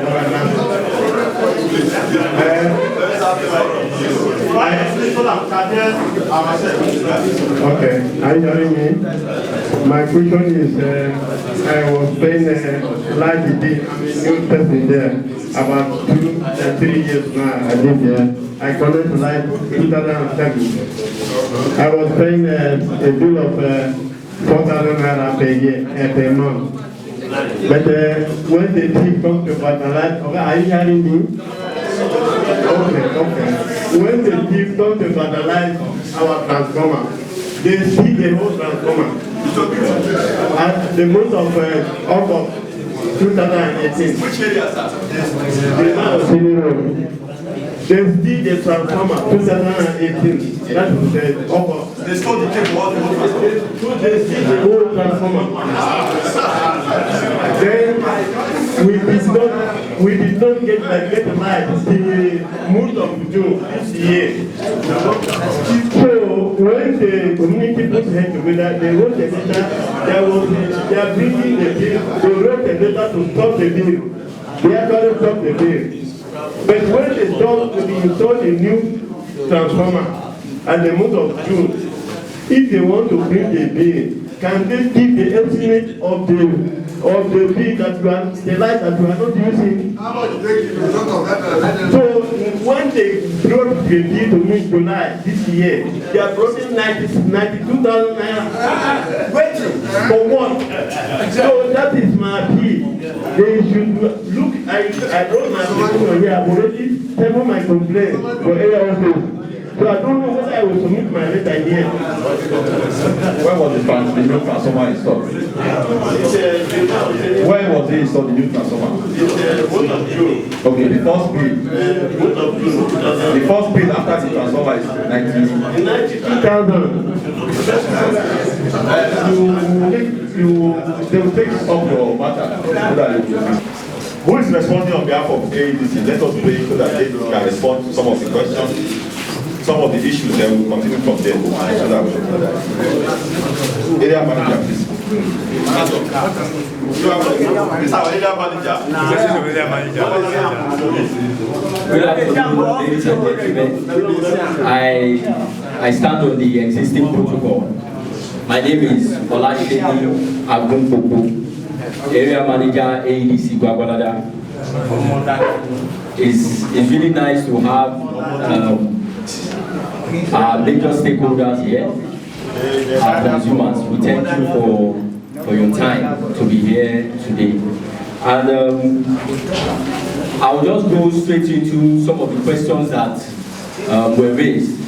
I think it's important that we answer some of these questions. Firstly, Igwe Echendu, we apologize for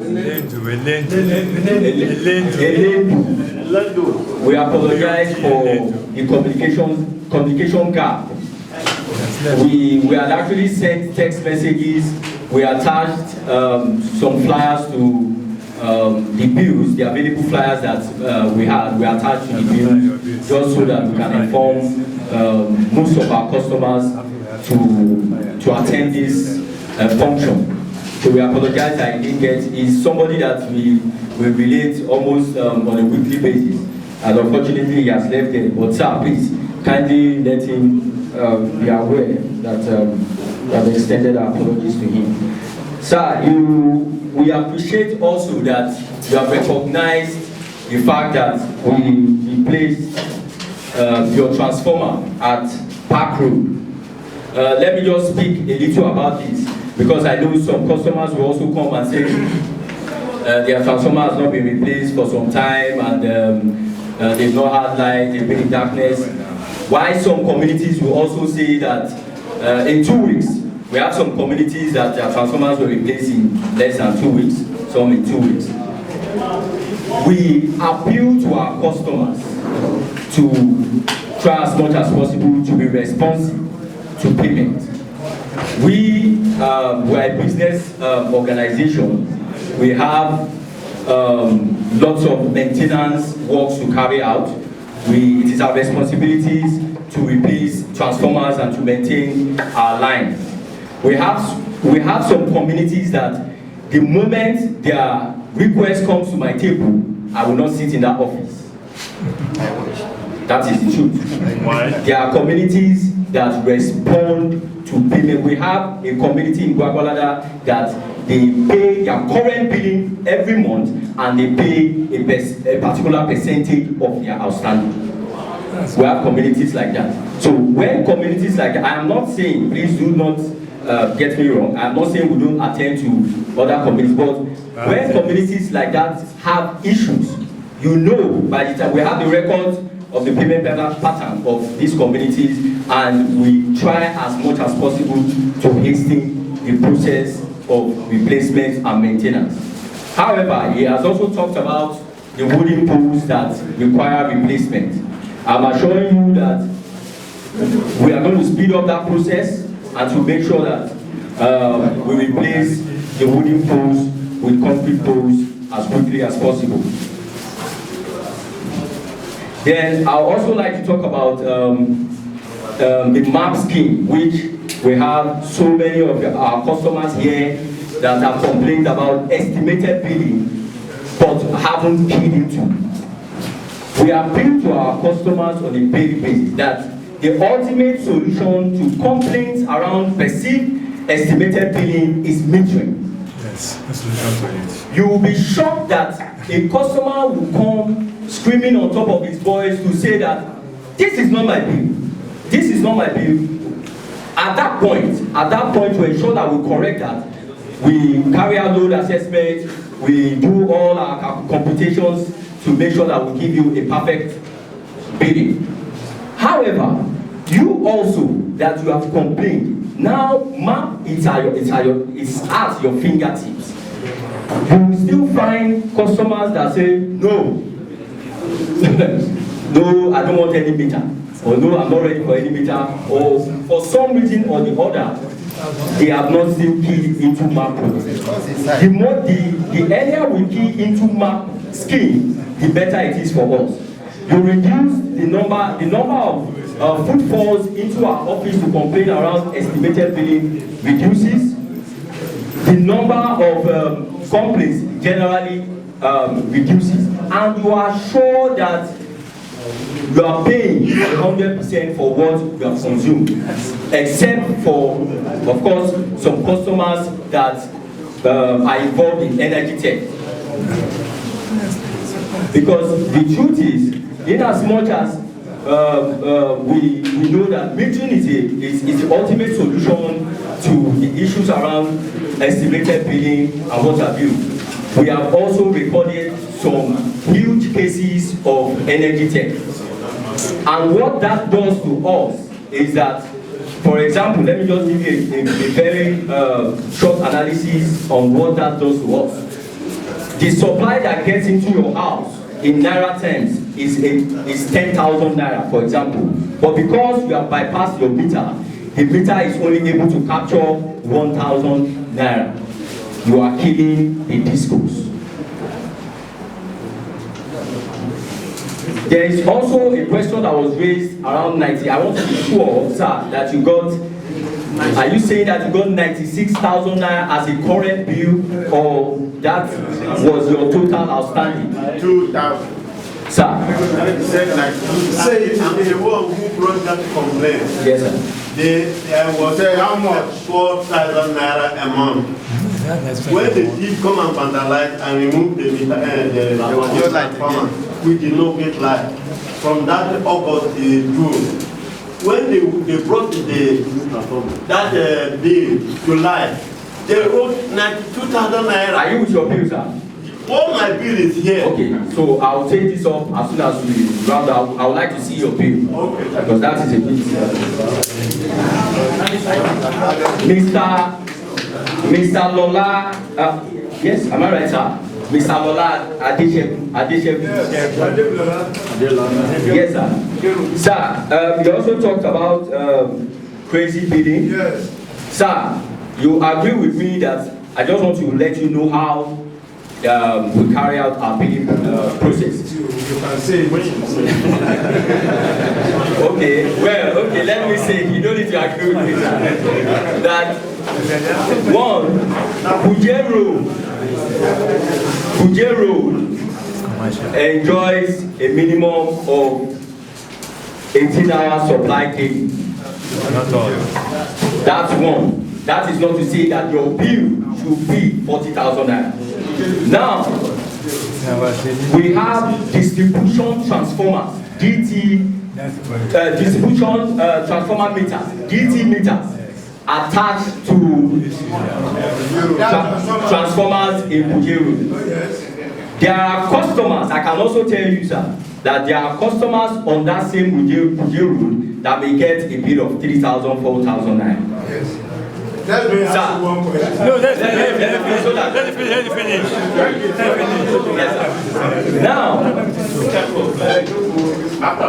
at the end of every month, we carry out readings on these distribution transformers.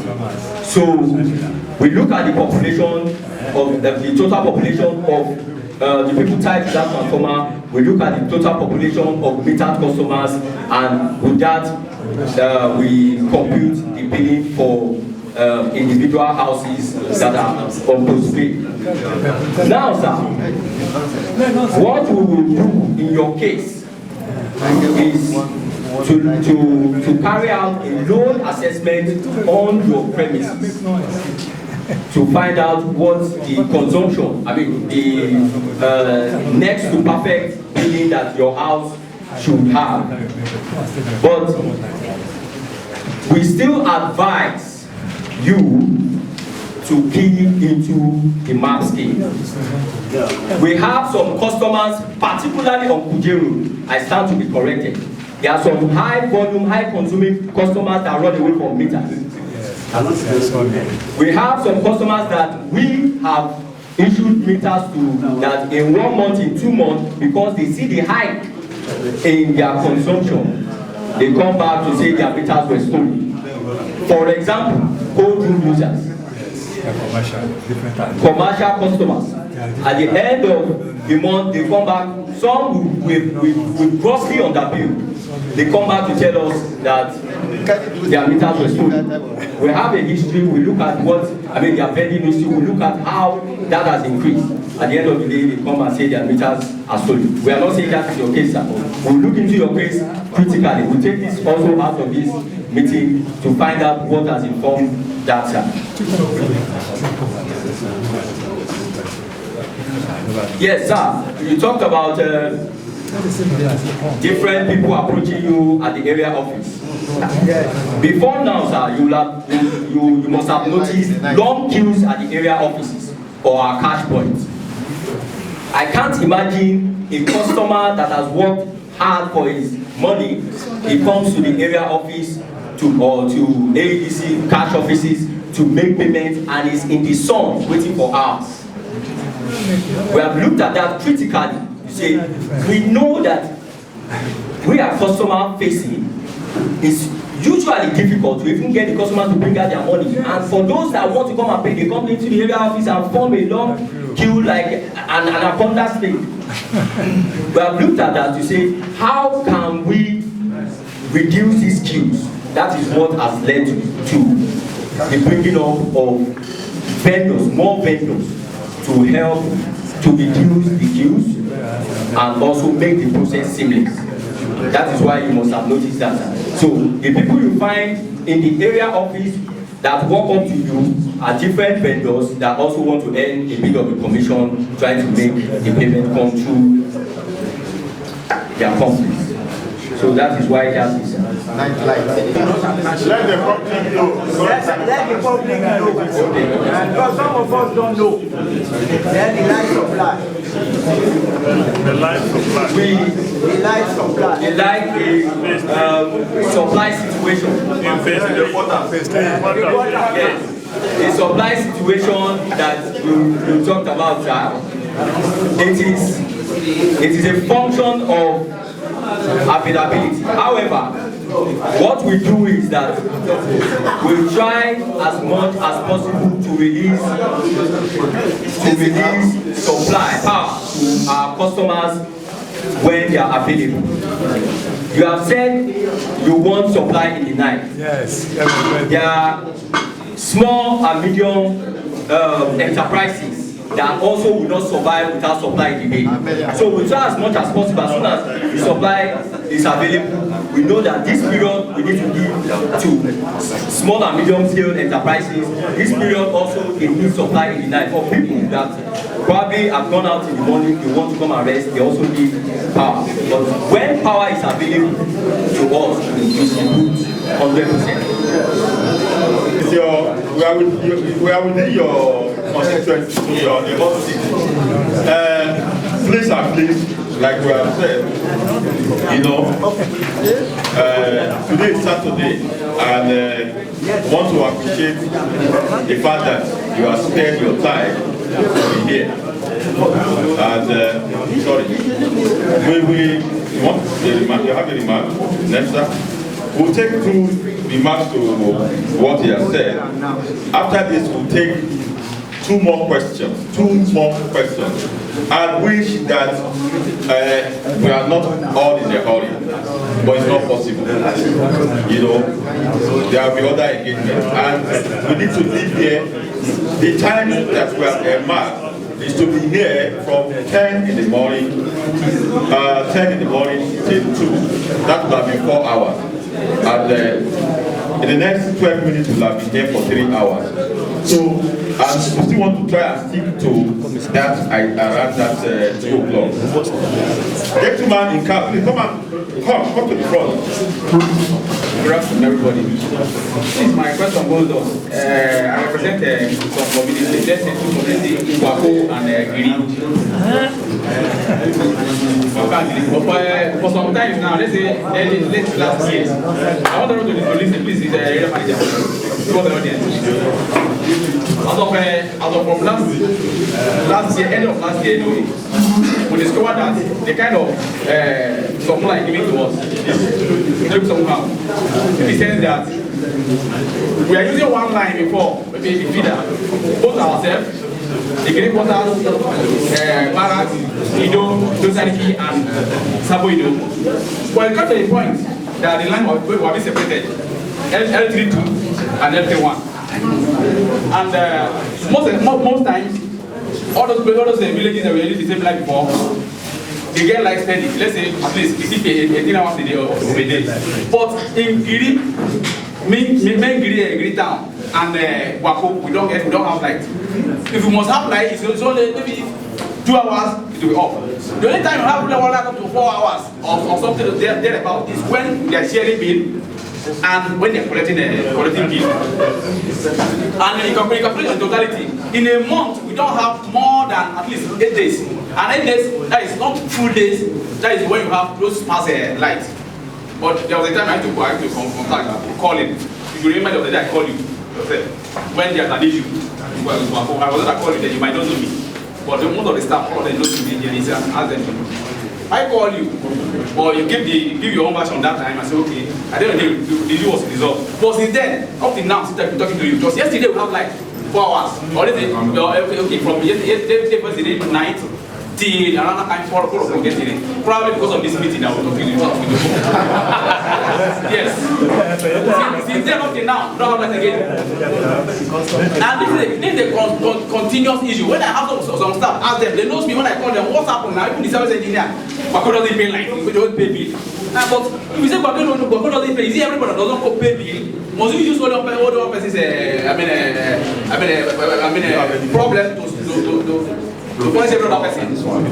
That is where we remain up to today. But those that doesn't know, when they see, they say, maybe they don't like them. I told them, they say, I'm an engineer. When Ajala was here, we worked together. When Jere was here, we worked together. When Azuka was here, we worked together. Everybody, we know how everything goes on there. If there's any problem, we resolve it, sit down and resolve it amicably. Then go back to business. But why must we be being punished like this way? It's only when we're coming to get thinking, say that he doesn't pay, but somebody give it to us. Because they need the money. No matter how small, some people are still paying. So that is our complaint here now. Apart from all this estimated bill, high bill, that is a continued existence. I think the solution to that is maybe this limit. Thank you very much. Briefly, please, we need to leave here. Good day, everybody. Good day. Your name. My name is Jonah Imac. By the grace of God, I have done one business or the other with AEDC for over years. And fortunately, I'm living in Wako community of Gwagwalada. We have an issue with AEDC that I think people need to come to our rescue. First of all, I want to thank AEDC first for giving us a transformer that started after 4 months, and they brought a new one yesterday. I say may God bless them for that. But apart from giving us a transformer, the major problem we have is that Gwako community, we don't have light in Gwako community. And each time we ask, why are we not having light? The answer we get from AEDC is, we are not paying bill. In a community that is more than 5,000 people, and you say they are not paying bill, I don't think a community more than 5,000 people should be all mad people. If everybody in that community is not paying bill, there should be one person that is paying bill. So you cannot tell me that the population more than 5,000 are not paying bill at the same time. But a special appeal. You know, the reason why we are here is to get solution. From both sides, nobody can intimidate the others. I'm representing you. I'm not collecting any money from the ADC. Yes. You understand? And I will not collect any money from the ADC. I'm representing consumers. So please, make your point. If there are issues, if there are challenges, we'll give you our numbers from different agencies. You see now, the regulatory agency. You see CPC. You see every other person here. So we are here because we want to follow up on your issue. So please, I know you are angry. Let's make the issues. Let us follow up your issues. Sir, the issue is this. The issue and my point is that we are tired of being punished. I am saying it, I mean the chief of the committee this morning before coming here. The Zaki was the one that said she come here. And we discussed the same issue. That we in Gwagwalada are tired of being punished for what's the crime that other people are committing. We have issue of number 2, whereby in my own valley, in my own presence, they will come and disconnect somebody in my own neighbor light, and after 2-3 hours, you see somebody is coming to connect that same light and collect 1,000 naira. And somebody will sit down in his office and say this community is not paying me, and I will be paying my bill, and I will be punished for the crime that somebody else is committing. So what I think we should do in this case, sir, I think EADC in Gwagwalada, if they need maybe more hands to do their work, or anyhow they want to do it, in order for them to know who is paying me and who is not paying me, so that I will not be paying my bill and then at the same time being punished for the sake of somebody that is not paying the bill. As I'm talking to you now, I calculated the last time before I confirmed factor. I calculated the number of hours we have like in a whole month. And I discovered that what the number of hours we have like in a whole month was 11 hours in a whole month. 11 hours in a whole month. I brought all the calculation with me. 11 hours in a whole month. And I calculated for like 6 months. Some month we have 13 hours like in a whole month. The highest month we have having light was a month we have 36 hours light in a whole month. That was our best month. So please, I am appealing that we should stop being punished for the crime that we did not committed. Thank you. Sorry. Good afternoon, ladies and gentlemen. I adopt the existing protocol. My name is Chukwuemeka Smith. Before I speak, I particularly want to acknowledge the assistance of Mr. Olaseni. I didn't know he was here because I was bitter, and his coming to Gwagwalada helped to right a few wrongs. Even though we've never seen since then, I'm glad he's here and I'm here. My question is, when we were getting the enlightenment, the gentleman who handed me the mic said that if you have some money you feel you were overbilled for, and then you now get metered.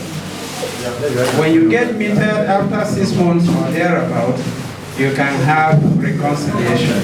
And he stopped there. That's where my own question is started. What happens with the reconciliation?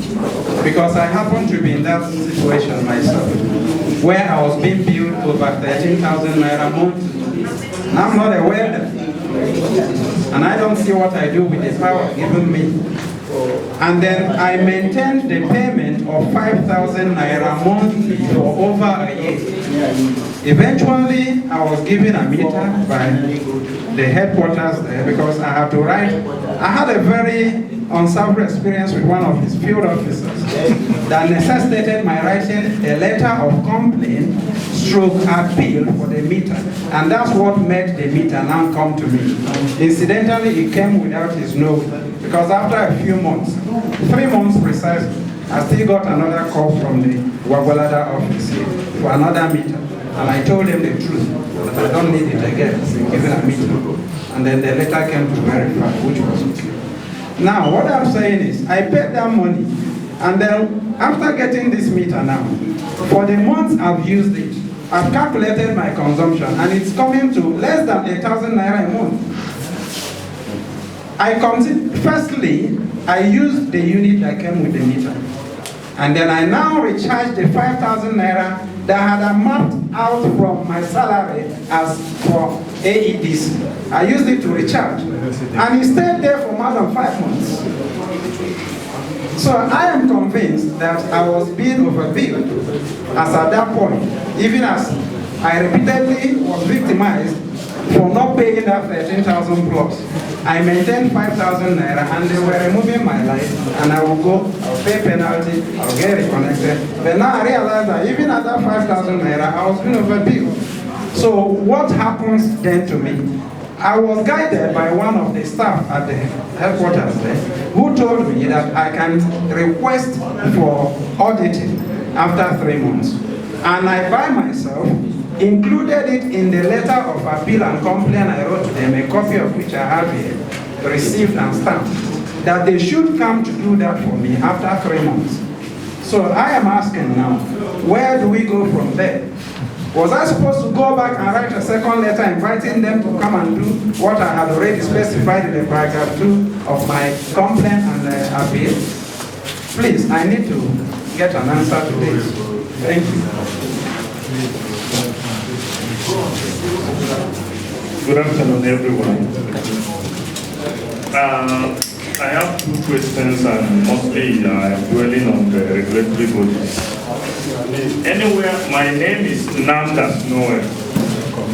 Anywhere I entered, if I happen to get a poor service, particularly in Nigeria, I mostly blame the regulatory bodies. Because I say, especially like bank, if I go to bank and I happen to have a poor service in the bank, mostly I blame the regulatory bodies in the financial sector. Now, my question there, I am making a suggestion to the regulatory bodies here. 1, issue of some rich men in the community donating transformers. We have a case somewhere in a particular community that the person, the rich man, wants to donate a transformer to the community and approaching the NEPA body in that community. He is trying to negotiate that since you people for a long period of time you are unable to provide transformer for this community. Being a member of the community, I want to buy a transformer for the community and donate to the community. But he now presented his conditions. The conditions are these. He said, you have to take off building this community for a certain period of time, so that after this, now this transformer belongs to you. At times, the AEDC will come to your house to disconnect your line, not because you have not paid the current bill, but because of an outstanding on your bill, which accrues as a result of the difference between, okay, I am billed maybe in the month of May, I am billed like, I was billed maybe 5,000 naira. In coming to the month of June, the bill now jumped from 5,000 to 10,000 naira. And based on the suggestions that you should be able to maintain the previous payment pending the time they are going to reconcile your account. But you find out that there is a situation whereby while you are continuing with the previous amount on your bill, then tabling your complaints, trying to address reconcile your account, then the AEDC will come and disconnect you because you have an outstanding on your estimated billing. So I am appealing to the regulatory bodies also to look into working out modalities how these things can always be resolved amicably and peacefully, so that, as the moderator always says, we should have a win-win situation. Thank you. My last question goes to the AEDC. In Quarters community, I think they will agree with me all here that we are one of the most loyal and complying customers in Gwagwalada here. But it is very, very unfortunate that we are the ones that don't have a supply of light. Like he said, he was responding to a Kuje man, that he said the Kuje man can bear him witness that they have almost 18 hours light 18 hours light in 24 hours. But we in our in quarters community, in the month of May and June, we were trying to applaud AEDC, that when you are counting the hours of light you have in a month, so in a day you nearly have 18 hours. But as it is now, we cannot boast of having like 10 hours light in 24 hours. Closing remark, closing prayer. Thank you very much. Valued AEDC customers, I want to really appreciate you for airing some of your complaints. Very important. I think that's the essence of this stakeholder meeting, so that we can take your complaints, and we as regulators, we have this as an avenue to know whether our regulated entity, AEDC, is adhering to the provisions of our regulations. I will just quickly address the issue of donation of transformers. This was a very thorny issue in the sector some years back. And I think 2013, the regulator came up with a regulation called Investment into the Network Regulation. I just abbreviated it. Now, what that regulation does, which is very important, is that before you decide to buy a transformer, to donate it to your service provider, go and meet with your service provider. Get what we call a project agreement. Now, that project agreement will try to stipulate the conditions of that your donation. If you say it is free, it will document that. If you say, I'm giving this transformer, it costs me XYZ amount of money, and I want to more rebates on my electricity bills for XYZ month, that project agreement will recognize it, but that protects you. It is not after you bought a transformer, they've energized it. Once the AEDC energizes a transformer that doesn't have a project agreement, it is assumed donated. Please, I want to state that very clearly. It's assumed donated. So please, do not fall into that trap. They will say, don't worry, don't worry. Make sure you first of all go to them, tell them this is what you want to do, and get a written agreement on how you can go about it. That protects you, that protects AEDC, and if a dispute arises out of that, you come to the regulator, we can step in. We need to begin to operate like other developed clients. We just need to do that, and that is best practice. With respect to overbilling and estimated billings, I think I tried to mention it earlier on. If you are not satisfied, or if you're convinced that you are overbilled, please don't just go and pay any amount and go home. AEDC will count the timelines, and now they are very good at adhering to some of our timelines and come and disconnect you.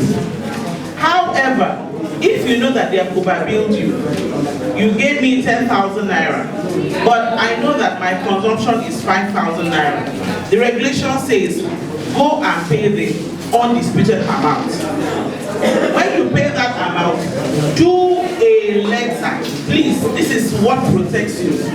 Do a complaint letter and say, please, you gave me a bill for this month to this tune. I am not satisfied with it. I am convinced it's not what I consume. So I have shown good faith and I have paid XYZ amount of money. Please look into my account and reconcile it. When you have that acknowledged letter, if an AEDC official comes to disconnect you, please call this number.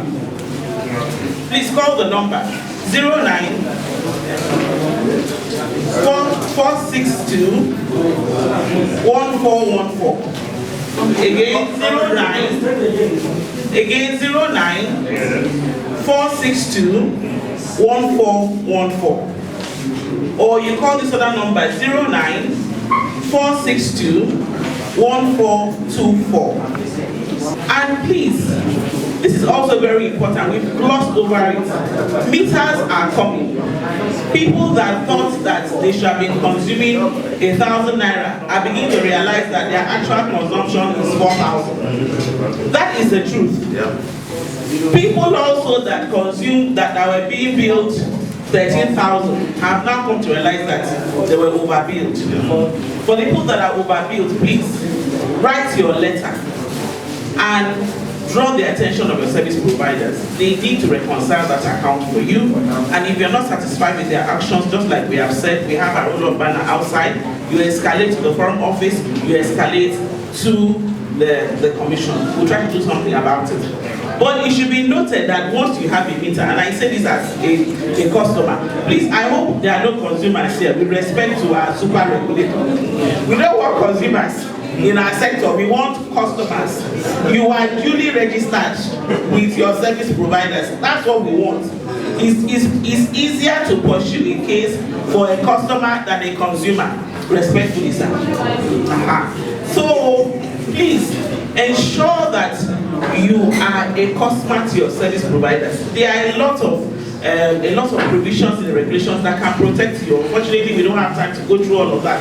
But when you call that number, you're talking to a member of my team, and you most probably be talking to me. That's the number I gave out. I will walk you through the process, what you need to do, and if you are wrongly disconnected, we will take your complaint, tell you, we'll get back to you in 10, 15 minutes. We'll call our regulated entities. They are very quick to respond and say, this is what we have discovered. Go and investigate. And in case there has been an overzealous staff of yours, please ensure that that customer is reconnected before we begin to activate the provisions of our regulations. So please, as I was trying to say, please, it's important that you do not bypass your meter. Once it is established that you bypass your meters, I say this with due respect to all of you, we do not call it good thieves, but the measures are very stringent. For a free-face meter, first and foremost, you have to pay 100,000. And it doesn't matter if you did it yesterday. If you had a meter there for more than 6 months, they're going to assume 6 months. That is the truth, though. Please, unless you can prove that you just moved to that premise before the 6 months. So please, do not bypass your meters on any account. And if your meter is just like Madam said, is for lack of a better word, or I don't want to be, I'm not technical anyway, is running fast. Do not, because of that, go and bypass your meter. Go and tell them they must come and conduct a technical investigation into that promise to understand what has happened. Yes, so please try not to bypass your meters. The penalties, for lack of a better word, they're very stringent. My friends come and tell me they've accused them. I do not listen to them. I say, go and deal with them.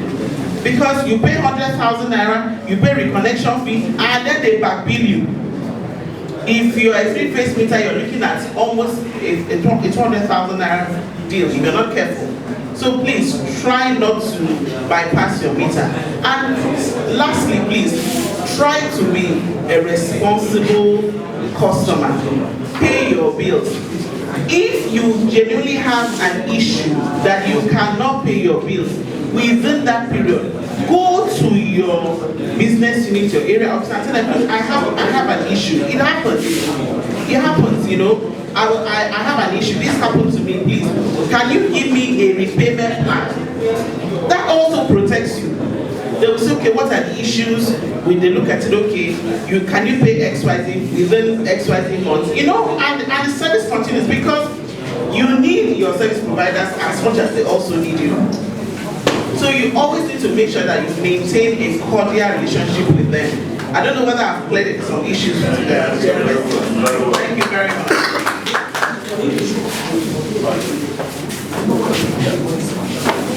Good afternoon once again. Good afternoon once again. I will take the issues. We look at the meter. I should also look at the issue of the line. I've been hearing the issue of winning pole used the network and all that. But I think ADC should be aware that there's a policy directive from the federal government banning the use of wooden pole and cross arm. I've said it before. So please, I heard the area manager said it was spirit action. We need to know, because now we're going to monitor that process. We need to know the duration it's going to take to change all the wooden poles. Because that order came since last year, 2018. No use of wooden poles and wooden cross arm because of the attendant effect. We have seen it collapse and we know accident that it has caused. That's why it was banned. So please, it should be dealt with immediately. Secondly, I keep hearing of transformer being replaced and all that. And NEMSA was not in the picture before it was energized. Please, ADC should also know that the NEMSA Act, every installation or every new installation or an alteration or major alteration to existing network, NEMSA must be part of it. We must. It's a regulation. We must. So if you're replacing a transformer, NEMSA must be called to go to the test. Because I heard somebody say, we'll just transformer 4 months, we'll just transformer. If we don't do this test, please, it's not, NEMSA is not doing it for NEMSA, but it is for the industry. Please, I think whatever we've had, let's change the process, please, because henceforth, if we start an investigation, because now we'll be monitoring, we're going around. If we notice any installation has been done without NEMSA, we'll write for it to be de-energized, and then we'll write against whoever gave that directive. Please, like I said, let us work together on this. Also, on the issue of metering, like my regulator was saying, if you feel your meter is reading fast, please, it is part of our regulation, come to NEMSA. Yes, you can write. We will come there, we will carry on-site test to confirm whether it is actually reading fast or whether it is actually your load. So if you're not satisfied, even if you go to the disk, you're not satisfied, you come to NEMSA, we'll come and they will carry out the test and we'll do the report and we'll confirm whether it's the meter issue or it is your load that is the issue, or your wiring. Whatever we'll be able to say, I'll tell you what the problem is. So that we don't keep saying it's the disco, it's the disco, it's the disco. Sometimes, like she said, it is your load. It is your load. So you have some who have three-phase machine in their houses. And then they have a meter, and then they say, I keep buying 2,000 naira every week. It is you are the one consuming it, it's not the disco. So sometimes we need to be careful when we point accusing fingers on all this. But like I said, if you have an issue, you come, we'll go there with the disco and we'll do the test and we'll let you know what the position is. Also, like my colleague also said, for your meter, please, your meters must have NEMSA seal. It must have, if it doesn't have NEMSA seal, you can flag the essence, like my colleague also said. Look, we are in a different climate from other countries. People who manufacture these equipments, they manufacture they have them for their own regions, and they manufacture for us also in our own region. So there are some meters that the temperature range is no more than 25 degrees centigrade, which means anything more than that, the meter is going to burn. And we know that here we have 45 degrees, we have 41 degrees. The conditions, we have above 40 degrees. So that kind of meter in Nigeria will not last. It will not last. The conditions, temperature, humidity, so these are the tests we carry out. So when we say, once we put our seal on the meter, we are saying it has met all conditions of our country and other operational tests to deliver what is meant to.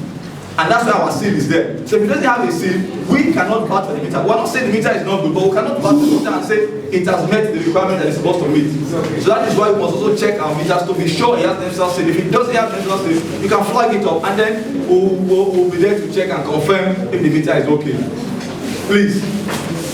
Materials also, please, for jobs that are being done,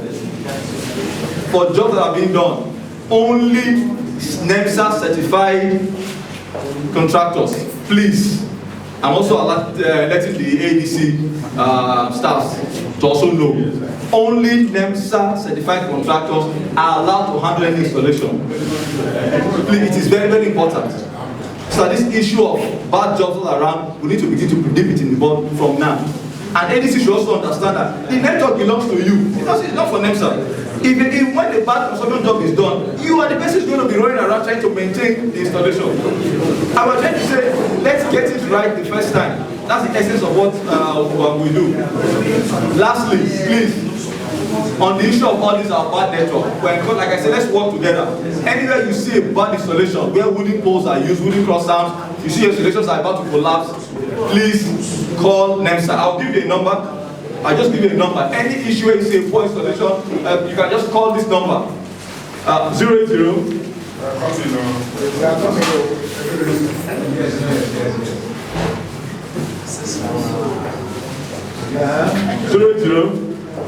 0063149226. 1 second. 0063149226. Okay, thank you. Okay, briefly, because certainly it's going to be very brief. I just want to respond to the area manager. You know, when he was speaking, he said there's a given community that if they have any issue at all, they clear it immediately. For us, that kind of practice is discriminatory. It is not being fair to the other communities. And this is a confirmation of even what we were talking about earlier. Because it means the area manager discriminates against certain communities. When those ones make their complaints, he doesn't listen as much as this other community. And you would realize, just like one of the customers actually said, that even within a community where there are unruly guys, it could be 1, 2, 3, 4, 5 persons that are doing the right thing. So why do you subject them to that kind of discrimination? Some of these things are actually things that are against the law. I think when we report back, even on this program, we need to also emphasize that quite frankly, we have this confirmation and we need to begin to be very serious about it. Because it's just like carrying out mass disconnections. FCCBC. When I see EFCC,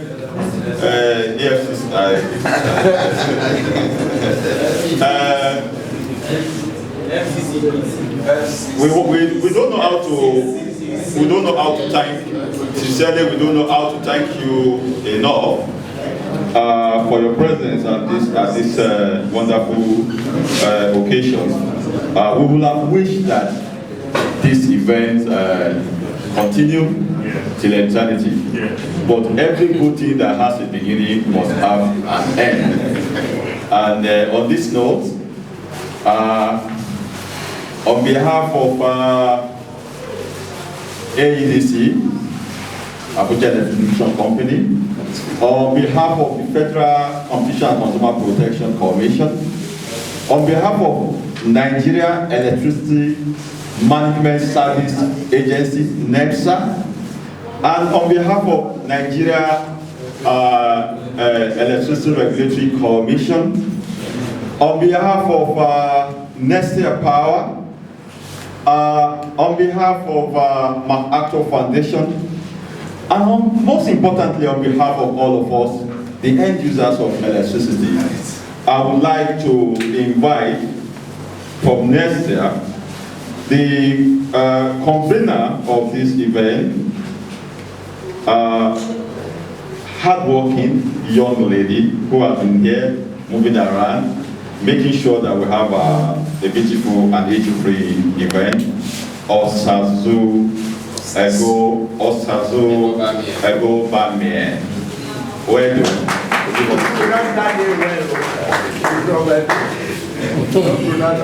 Thank you. It's my privilege to stand before you today. I just want to say thank you so much for coming, for spending your time here, for listening to the different stakeholders as we spoke, and for giving your own observations and complaints too. That's why we called us here. So thank you for making this event a beautiful and successful one. A round of applause to everyone. Barrister has already done most of the thanks for AEDC, but I still have to say thank you for showing up the way you did. Thank you, NEMSA. Thank you, NERC. Thank you, CBC, for showing up the way you did today. Without you, this event would not have been successful. I also want to say that if you fill the complaint form earlier, and for some reason you were not able to fill in your meter number or your account number, it's really important that you get to Gwagwalada area office as soon as possible. The number has to get to them so that they can reach out to you and they can actually help out and solve whatever issue it is that you have. So I was able to get a phone number from the area manager for Gwagwalada. So please, if you had any complaints, if you fill the form and you know you were not able to put down your account number, I'm going to call this number out now so you can take it down. Are we ready? Give me a number. I have it. 090